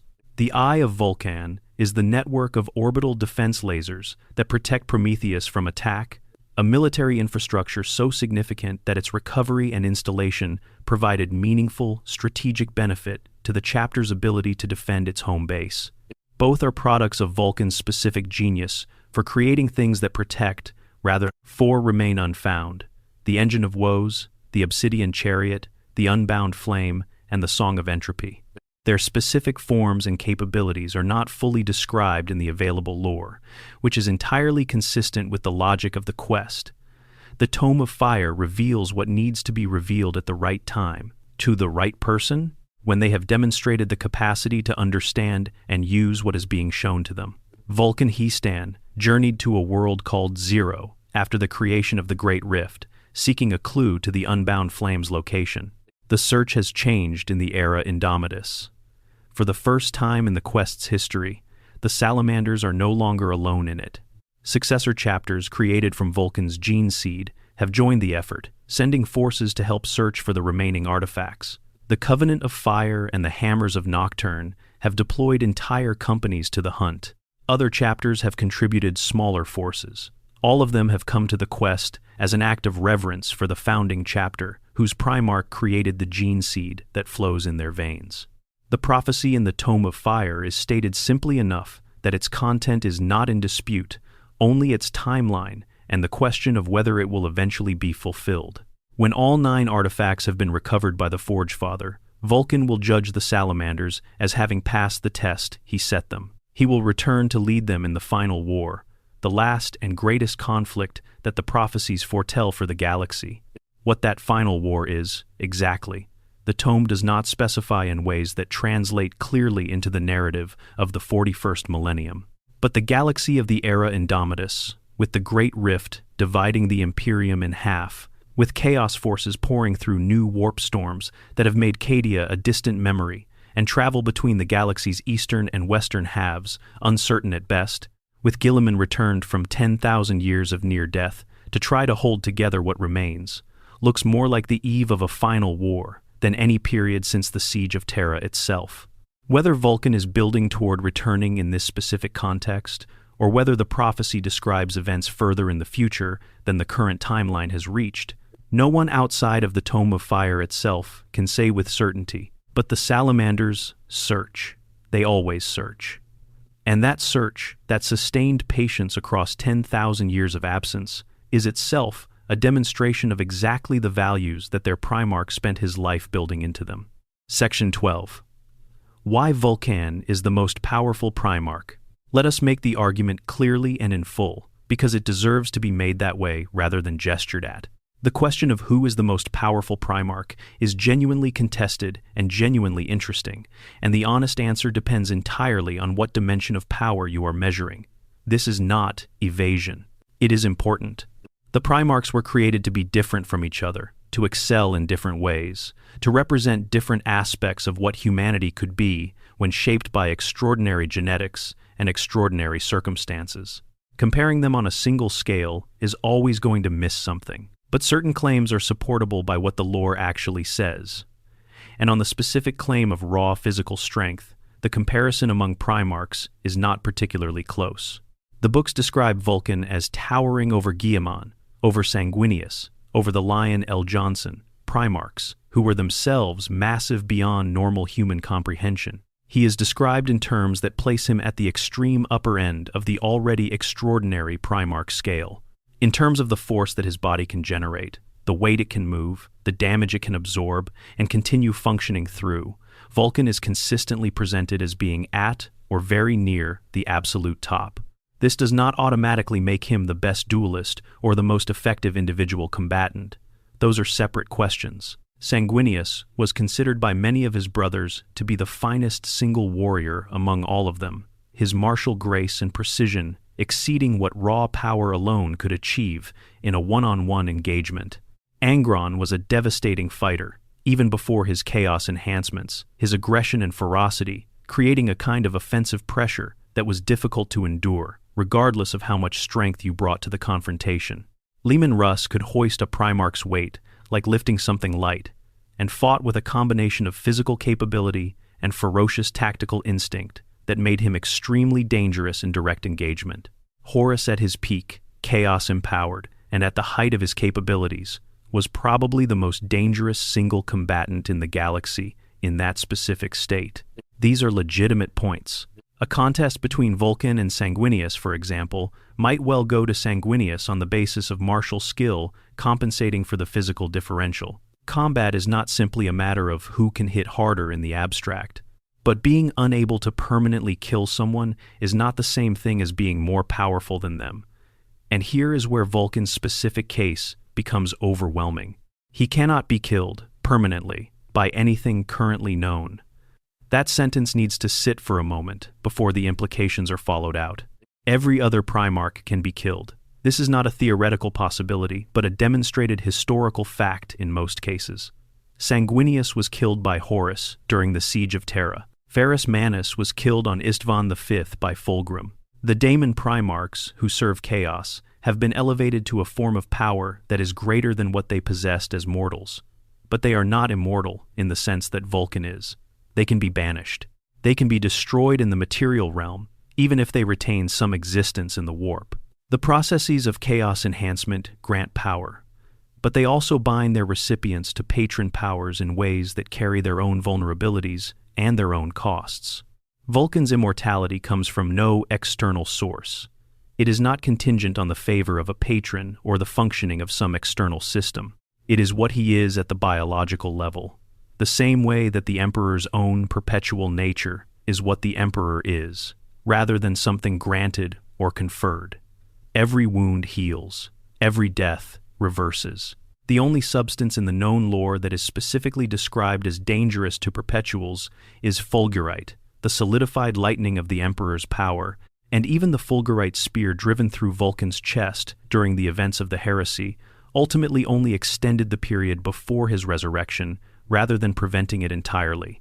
In any conflict of sufficient duration, Vulkan wins. This is not because he is necessarily the better fighter in any given exchange.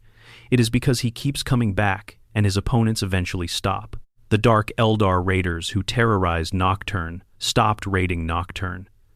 Konrad Kurz ran his torture experiment for months and ultimately failed to break his prisoner and failed to kill him permanently. The beast stopped when Vulkan detonated the power generator with both of them in it, and the beast stayed stopped while Vulkan, in all likelihood, did not. The ability to sustain attrition indefinitely, to absorb any amount of loss and keep returning to the contest, is arguably the most significant power that any combatant can possess in a universe defined by endless war. It transforms the fundamental calculation of conflict. It means that the strategy that defeats almost everyone, the strategy of wearing down the opposition until they cannot continue, cannot be applied to Vulkan. He cannot be worn down. He can be temporarily removed from the field. He cannot be permanently removed from the game. Beyond the specific question of combat power, consider the scope of Vulkan's significance across the full span of his story. The values he built into the salamanders have maintained their integrity across 10,000 years, without his active presence to reinforce them. The Promethean Creed, articulated by Vulkan from the traditions of Nocturne and his own reflections on a lifetime of experience, is still the living philosophical center of the chapter it was built for. Each generation of salamanders has found in those values something real and worth carrying forward, not because they were told to, but because they genuinely understood what they were for. The quest for the 9 artifacts, maintained across 10 millennia by successive Forge Fathers, who gave up their own names to take their Primarch's name and spend their entire lives searching, is one of the most extraordinary demonstrations of sustained institutional faith in the entire Warhammer 40,000 universe. Other chapters honor their Primarchs in various ways. The Salamanders are actively, practically, in the field searching for their Primarch's return, based on a promise he made in texts he left behind before he disappeared. And they have been doing this continuously since the 31st millennium. The psychological resilience argument has already been made in the discussion of his captivity under Kurz, but it deserves emphasis here. Every Primarch who faced existential catastrophe responded to it in some way. Some broke entirely and fell to chaos. Some retreated into obsessive patterns that narrowed rather than expanded what they were capable of. Some were destroyed and stayed destroyed. Some endured, but bore the visible marks of what they had endured in ways that limited their subsequent effectiveness. Vulkan was captured, tortured to death hundreds of times, held in absolute helplessness by a being who specialized in psychological destruction, and emerged, damaged but not broken, still himself, without giving the Night Haunter the admission he was looking for. And then he resurrected, and he fought his way across the galaxy, and he led the Salamanders through the worst period of the chapter's history, and he rebuilt what the heresy had cost as much as one person could rebuild it. And then he set a test for his sons, and disappeared into whatever purpose he had determined needed fulfilling. That is not the trajectory of someone who was broken by what happened to them. It is the trajectory of someone who absorbed what happened to them, and integrated it, and kept going. There is one final argument for Vulkan's power that is different in kind from all the others. His story is not finished. Every other Primarch is in some specific defined state. Some are confirmed dead. Some are serving chaos in known forms. Some are accounted for, in the 41st millennium in ways that describe their current situation. Guilliman is active, managing the Imperium's response to the Era Indomitus crisis. The Daemon Primarchs have been encountered in various campaigns, and their natures and capabilities are at least partially mapped. Vulkan is the unresolved promise. The 9 artifacts are not all found yet, which means the prophecy has not yet reached its fulfillment. The condition for his return has not been met. Whatever the detonation of the Temple Gargant generator did to him, whether it ended him permanently in a way that his perpetual nature cannot reverse, or whether he is rebuilding somewhere in the aftermath, cell by cell, the way he always has, the lore has not yet answered that question definitively. That unresolved state is itself a kind of power. It means that in the galaxy of the 41st millennium, where every crisis seems larger than the last, and the Great Rift has changed the fundamental conditions of everything, the possibility of Vulkan's return exists as a real factor in how events might unfold. The Salamanders believe it. They search as though it is real. And they are the people who know their Primarch best, who have maintained his values and his creed without his presence for 10,000 years, who have never stopped holding faith with what he told them before he left.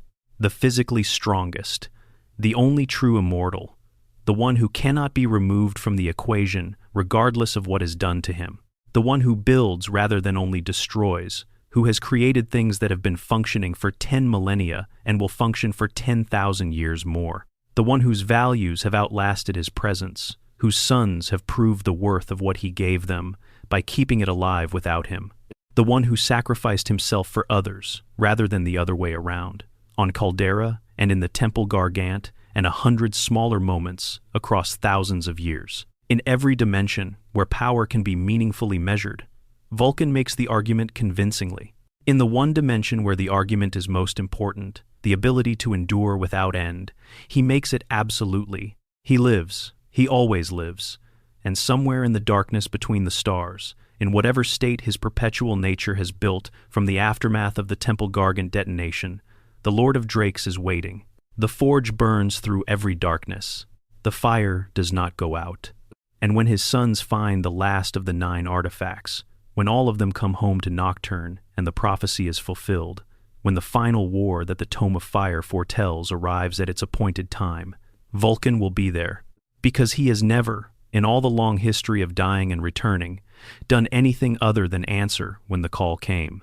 Thank you for spending this time in the lore with me. If you made it all the way here, you already know you are exactly the right audience for this kind of deep narrative exploration.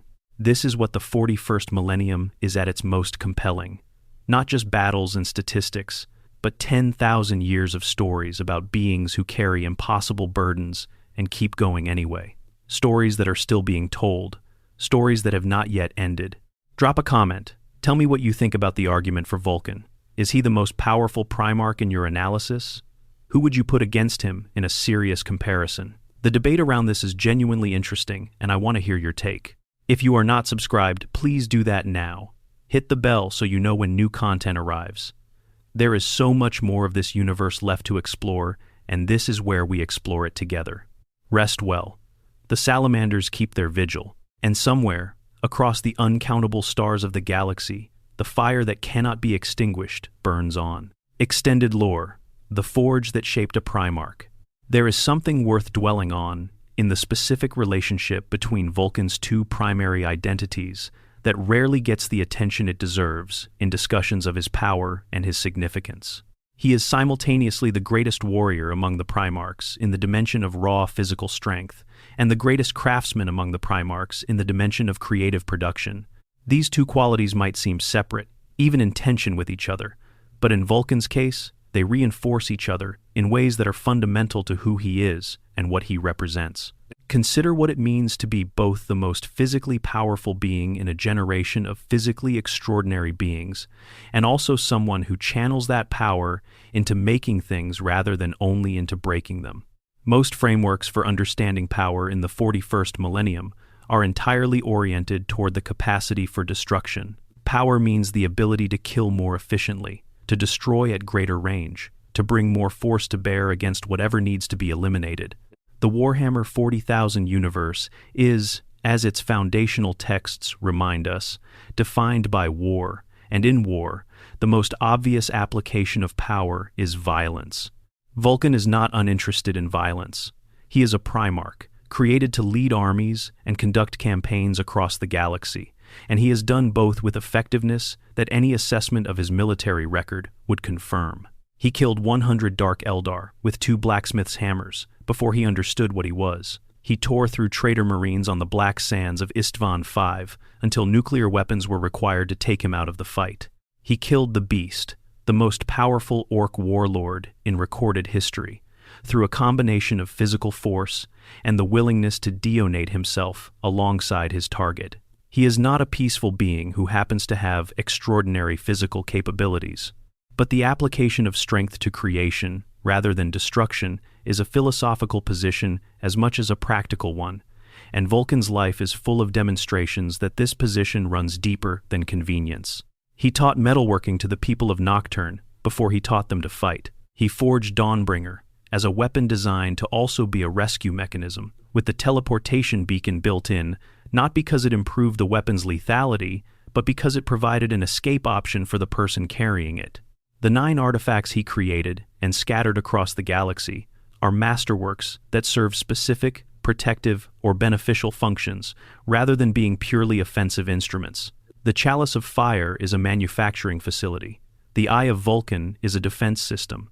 Even the weapons among the 9, the spear and the gauntlet, are described in terms that emphasize their precision and their craftsmanship alongside their combat effectiveness.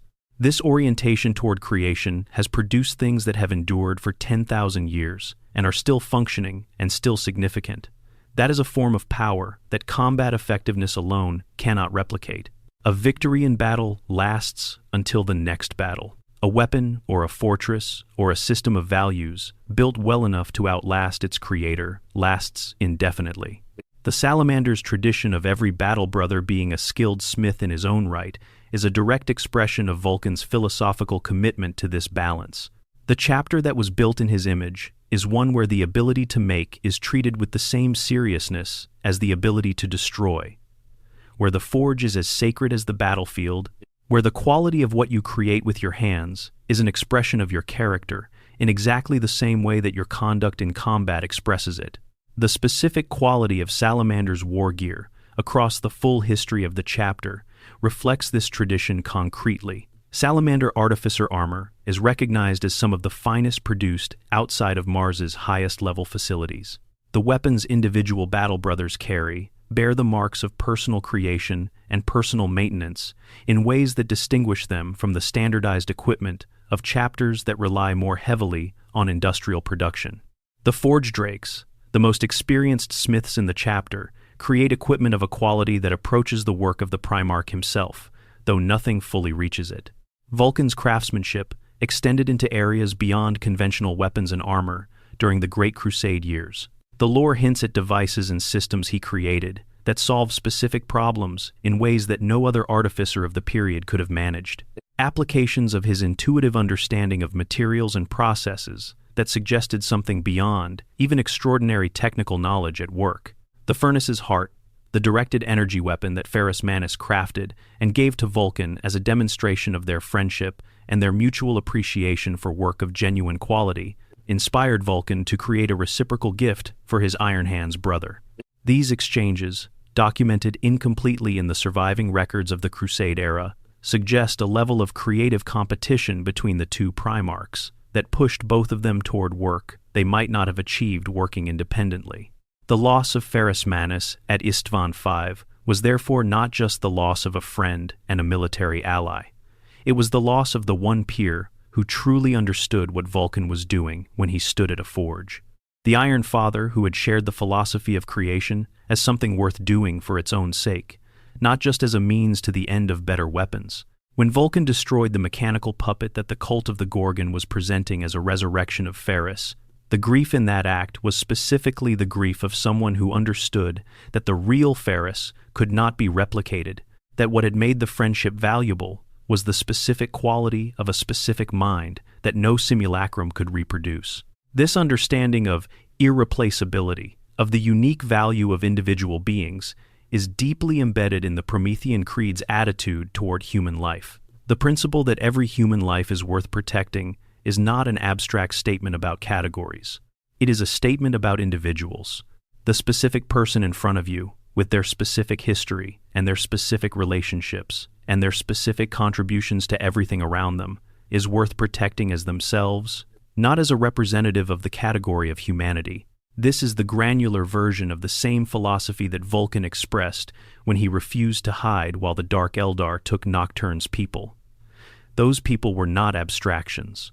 They were Nebel and his neighbors and the children of the settlement and the people who had taught Vulkan everything they knew about how to live on a world that was trying to kill them. The Salamander's relationship with the population of Nocturne, which continues across the full history of the chapter in ways that are unusual by Space Marine standards, is an institutional expression of this granular care. Most chapters maintain some connection to their home world as a source of recruits and as a place that provides logistical support. The Salamanders maintain Nocturne as something closer to a community they are genuinely part of.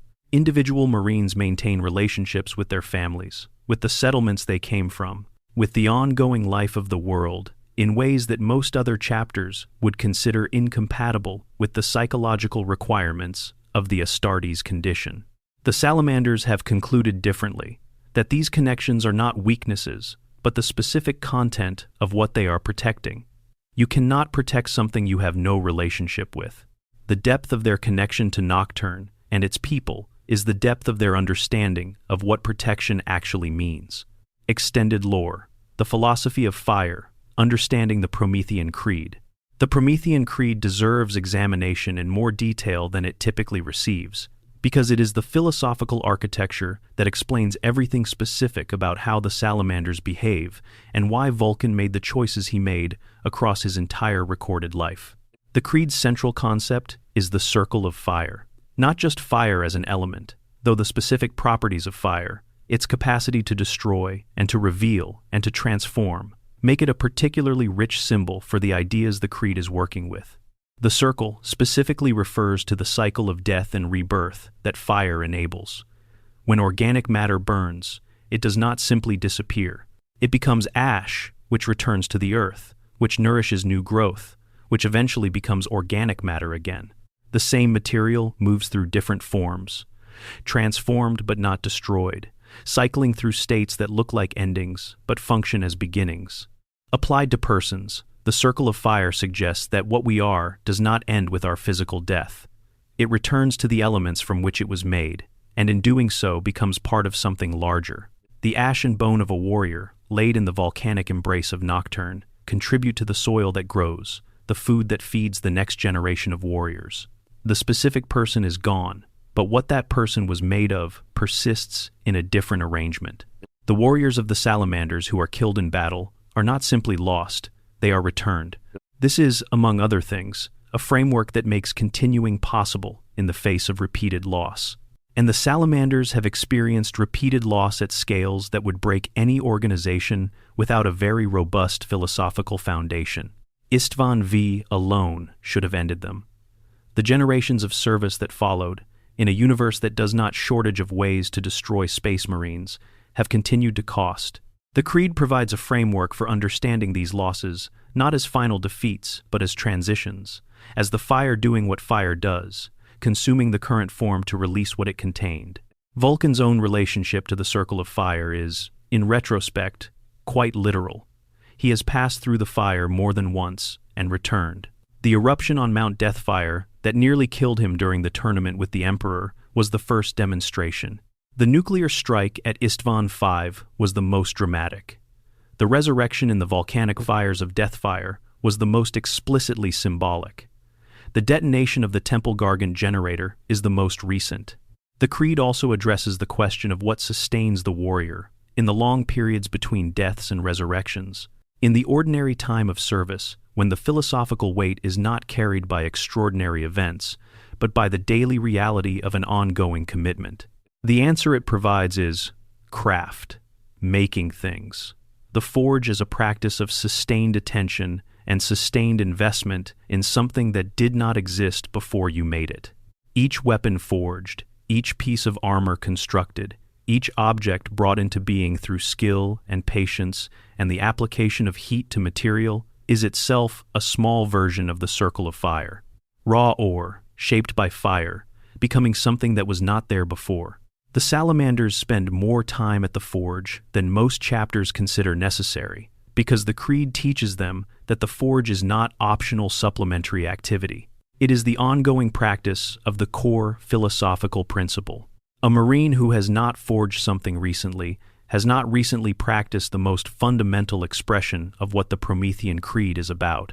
The physical result of the forging is secondary to the practice itself, though the physical results are also important and are taken seriously as expressions of the quality of the work done. Vulkan's Promethean creed makes the salamanders unusual among Space Marine chapters in another way. It gives them a framework for understanding why they care about ordinary humans that most chapters lack. For most Astartes, the protection of civilian populations is a duty that flows from their role as servants of the Imperium. They protect people because that is what they were created to do, because the Emperor's vision for the Imperium includes the preservation of humanity. The salamanders protect people because the Promethean creed teaches them that individual human lives are particularly valuable, and because every salamander grew up in a community on Nocturne where the value of individual persons was not an abstract principle, but a daily reality. This difference in the source of the commitment produces a difference in how it is expressed in practice. A chapter that protects people because duty requires it will fulfill that duty when circumstances are clear and the right course of action is obvious. A chapter that protects people because they genuinely value those specific persons will find ways to protect them in ambiguous circumstances, will take risks that duty alone might not justify, will pay costs that a calculation of duty would suggest are disproportionate. The salamanders are known for taking losses that other chapters would avoid, for fighting at close range when distance would be safer, for remaining in evacuating populations longer than strictly necessary to ensure that no one is left behind. These are not tactically efficient choices. They are expressions of the creed's teaching that the lives being protected are worth the cost of protecting them properly. Extended lore. The sons of Vulkan in the 41st millennium. The salamanders of the 41st millennium are the inheritors of everything Vulkan built, and they have maintained it with a fidelity that is itself remarkable, given the elapsed time and the complexity of the circumstances they have navigated. The chapter's unusual governance structure, a council of captains rather than a single chapter master, is a direct expression of the Promethean creed's emphasis on collective responsibility over individual authority. No one person should hold the kind of power that would make them capable of betraying the chapter's values for personal reasons, because no individual, however capable, is fully reliable in isolation. The Council ensures that the chapter's direction is always the product of collective deliberation rather than individual will. The absence of a chapter master also means that the salamanders are, in some ways, uniquely prepared for the Primarch's eventual return, if it comes. There is no existing power structure that would need to be displaced or renegotiated to make room for Vulkan. He would step back into a role that has been kept clear, not through formal reservation, but through the simple fact that no one has filled it. The chapter has never quite let go of the idea that the role belongs to him. The Forge Father's quest, maintained continuously across millennia, is the most visible expression of this sustained faith. The Forge Fathers, who have held the title across the chapter's history, have all shared the same essential character. Supreme skilled warriors and smiths who were also willing to give up everything that individual identity involves, including their names, in service to the chapter's defining mission. The quest has passed from one Forge Father to the next at the death or retirement of each holder, with the new Forge Father beginning where the previous one left off. The artifacts already recovered have required extraordinary effort to obtain. The Chalice of Fire, drifting in a damaged vessel for centuries while salamanders lay in stasis around it waiting for rescue, required the chapter to locate a vessel that had essentially disappeared from any navigational record. The recovery missions for Kazere's mantle and the Gauntlet of the Forge, documented in the chapter's records, involved combat against significant opposition on contested worlds, where the artifacts had come to rest over the millennia since Vulkan placed them. The four still unfound represent challenges of similar or greater difficulty. The Unbound Flame, the Engine of Woes, the Obsidian Chariot, and the Song of Entropy are known by name, but not by location or form. The Tome of Fire contains clues to all four, but the relevant passages have not yet been deciphered sufficiently to provide actionable intelligence. This is not failure on the Forgefather's part. It is the structure of the test working as designed. The answers reveal themselves at the rate that the chapter proves itself capable of handling them. In the era Indomitus, with the Great Rift dividing the galaxy and Primaris Space Marines reinforcing chapters that have been weakened by 10,000 years of war, the Salamanders have received new warriors, as other chapters have.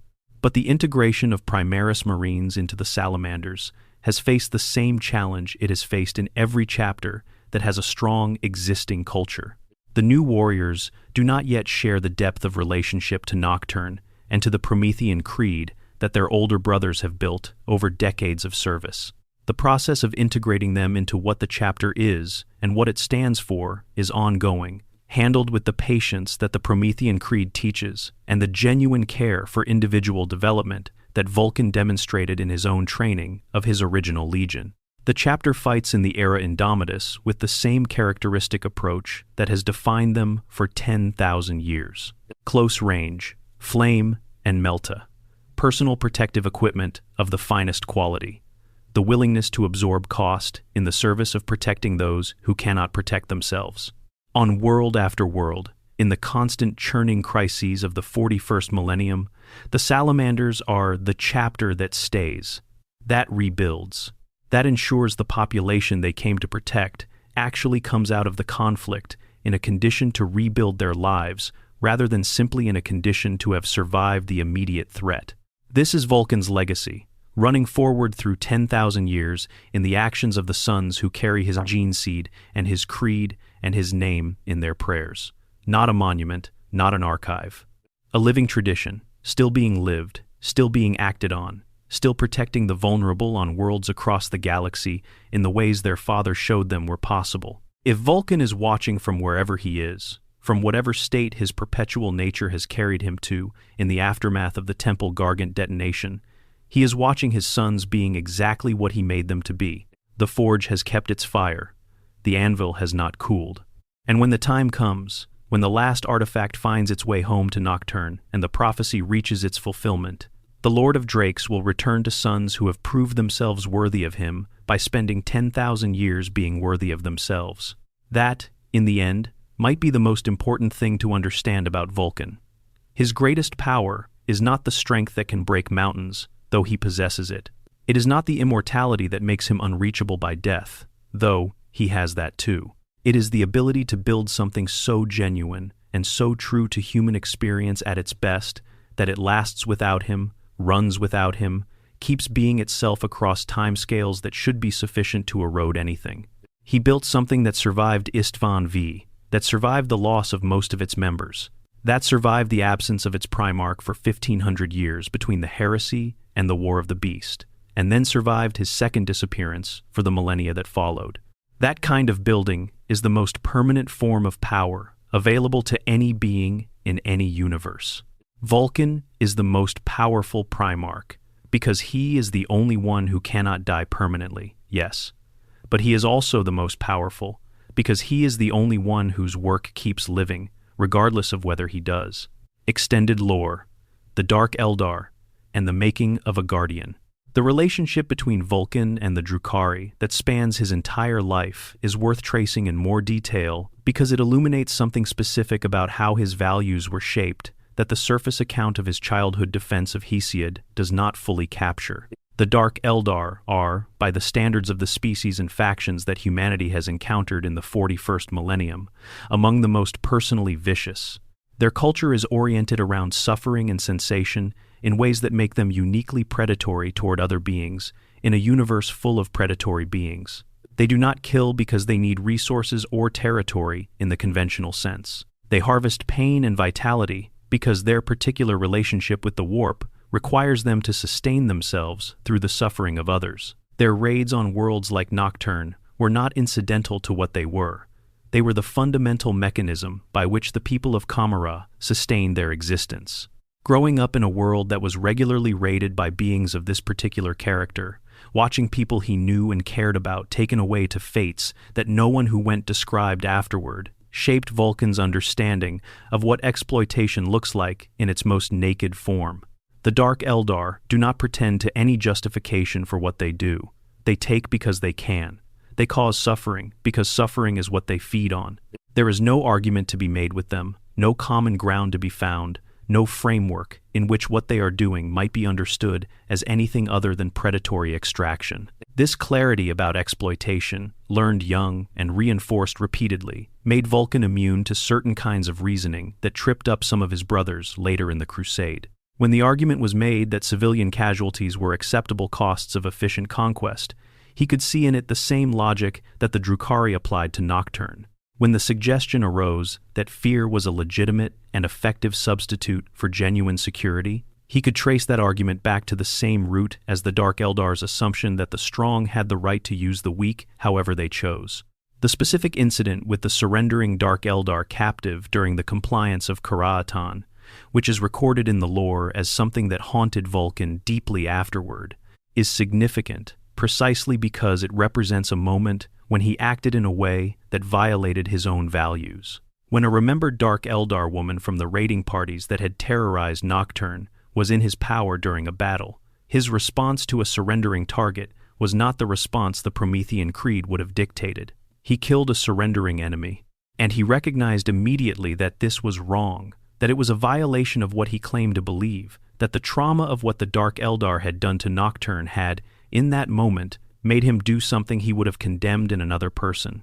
The fact that this incident is recorded as troubling him deeply, as something he revisited and examined rather than rationalized or dismissed, is entirely consistent with the character that the Promethean Creed describes.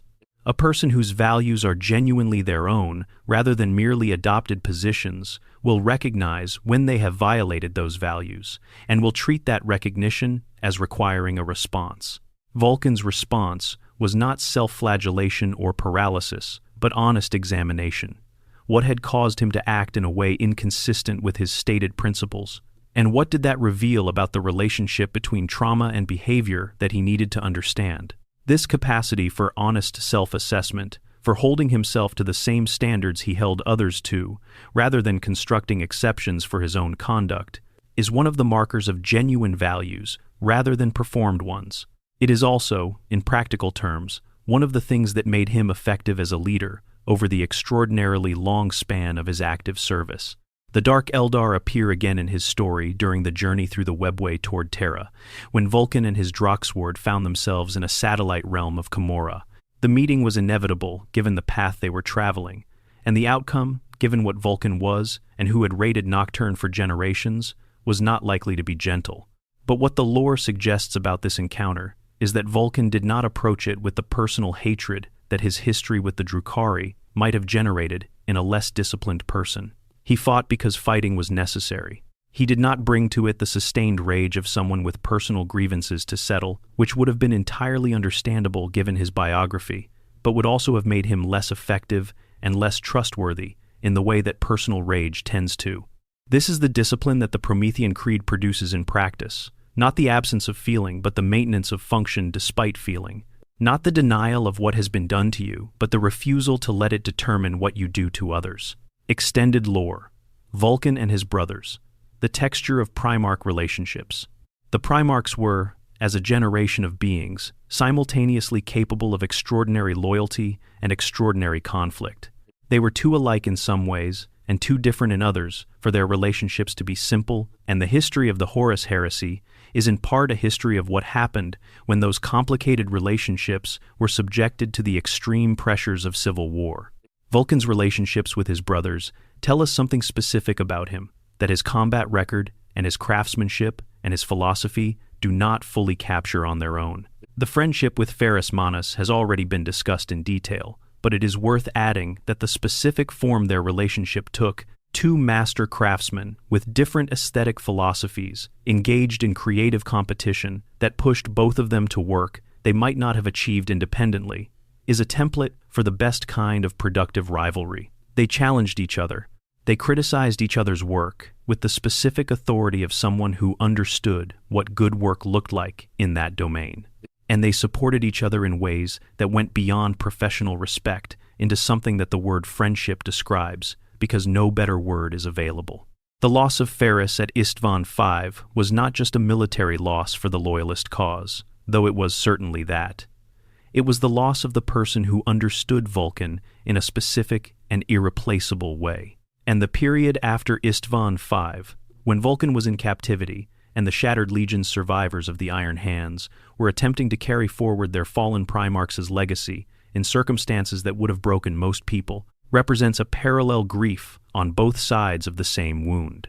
His relationship with Corvus Corax, the Raven Guard's Primarch, who also survived Istvan V and who crossed paths with Vulkan during the subsequent period in ways the lore documents, is interesting for its differences from the Ferris friendship. Corax was a liberator, a being whose formative experiences were shaped by oppression and the organized resistance to it, who brought to the Crusade a specific sensitivity to the ways that power could be used against the vulnerable rather than in their defense. He and Vulkan agreed on the fundamental principle that the strong had obligations to protect the weak, arriving at the same conclusion from different premises. They were never as close as Vulkan and Ferris, but they were, in the period after Istvan V, something like people who understood each other's grief because they were grieving the same loss from adjacent positions. Vulkan's explicit attempts to reach Conrad Curzay before the heresy, the period when Horus placed Curzay in his care for rehabilitation, is one of the most revealing demonstrations of the Salamander's Primarch's character. He could have treated Kurz as a lost cause, a being whose psychology was too damaged to be helped, and whose methods were too antithetical to everything Vulkan believed to make engagement worthwhile. He chose instead to try, genuinely and seriously, to offer Kurz a different model through consistent example. The attempt failed, as the heresy would demonstrate, but the attempt itself matters. It demonstrates that Vulkan's commitment to protecting life was not limited to the obviously innocent. It extended to beings who were themselves causing harm, in the hope that the damage causing the harm could be addressed. This is not naive. Vulkan understood, by the end of the Kara-Atan massacre, that Curzay was not going to be reached through example alone. His response was not to continue the impossible attempt indefinitely. It was to recognize what the situation actually was and to act accordingly, going to Horus with a warning about what Kurz was and what allowing it to continue would mean. The fact that Horus dismissed the warning rather than acting on it was information about Horus rather than evidence that the warning was wrong. His complex relationship with Robout Guilliman is worth noting separately. Guilliman was, in many ways, Vulkan's opposite in temperament, systematic, administratively focused, inclined toward comprehensive frameworks and organizational structures rather than personal connection and individual protection. The Codex Astartes that Guilliman produced was, in some sense, exactly the kind of thing that Vulkan's approach would not have generated. A top-down restructuring of the Space Marine forces based on institutional analysis of what had gone wrong rather than on the direct personal commitment to specific values that shaped Vulkan's decisions. And yet Vulkan's opposition to the Codex, while real and recorded, was not absolute and personal. He understood what Guilliman was trying to accomplish. He disagreed with the specific application to his legion's situation. He accepted the outcome when the decision was made at a level above his authority to override. This is the behavior of someone who holds genuine convictions and expresses them honestly, while also recognizing that he is not the only person with standing in the discussion. The meeting of two Primarchs who understood power differently, one through craft and protection and one through administration and systematic organization, is one of the less examined but genuinely interesting dynamics in the heresy and post-heresy lore. Final reflection. What Vulkan means. Every long story is about something specific, even when the specific thing is not always named explicitly. The story of Vulkan is about what happens when extraordinary power is oriented toward protection and creation rather than conquest and dominance, about whether that orientation can survive the worst that a hostile universe can produce, and about what it means for a set of values to outlast the person who gave them their clearest expression. The 41st millennium is, in virtually every representation of it, across the lore and the games and the supplements and the expanded material, a place of profound darkness. War is universal. Corruption is constant. The forces arrayed against human survival are more numerous and more powerful than any reasonable calculation would suggest, can be held back indefinitely. The Imperium endures, but it endures through sacrifice and suffering and loss at scales that most ethical frameworks would identify as catastrophic.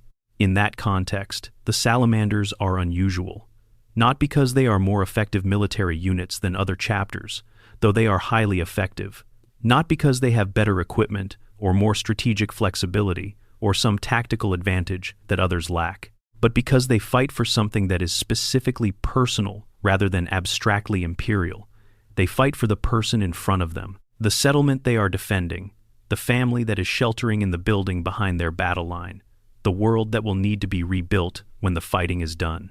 This is what Vulkan gave them, and it is, in the darkness of everything the 41st millennium contains, one of the most genuinely hopeful things in the entire setting. The knowledge that among all the forces that make up the Imperium's military apparatus, there is a chapter of Space Marines who still remember why protection matters at the individual level, who still act on that memory every time they fight.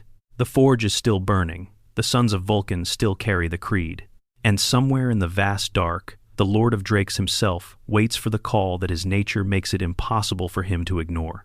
He lives. He always lives.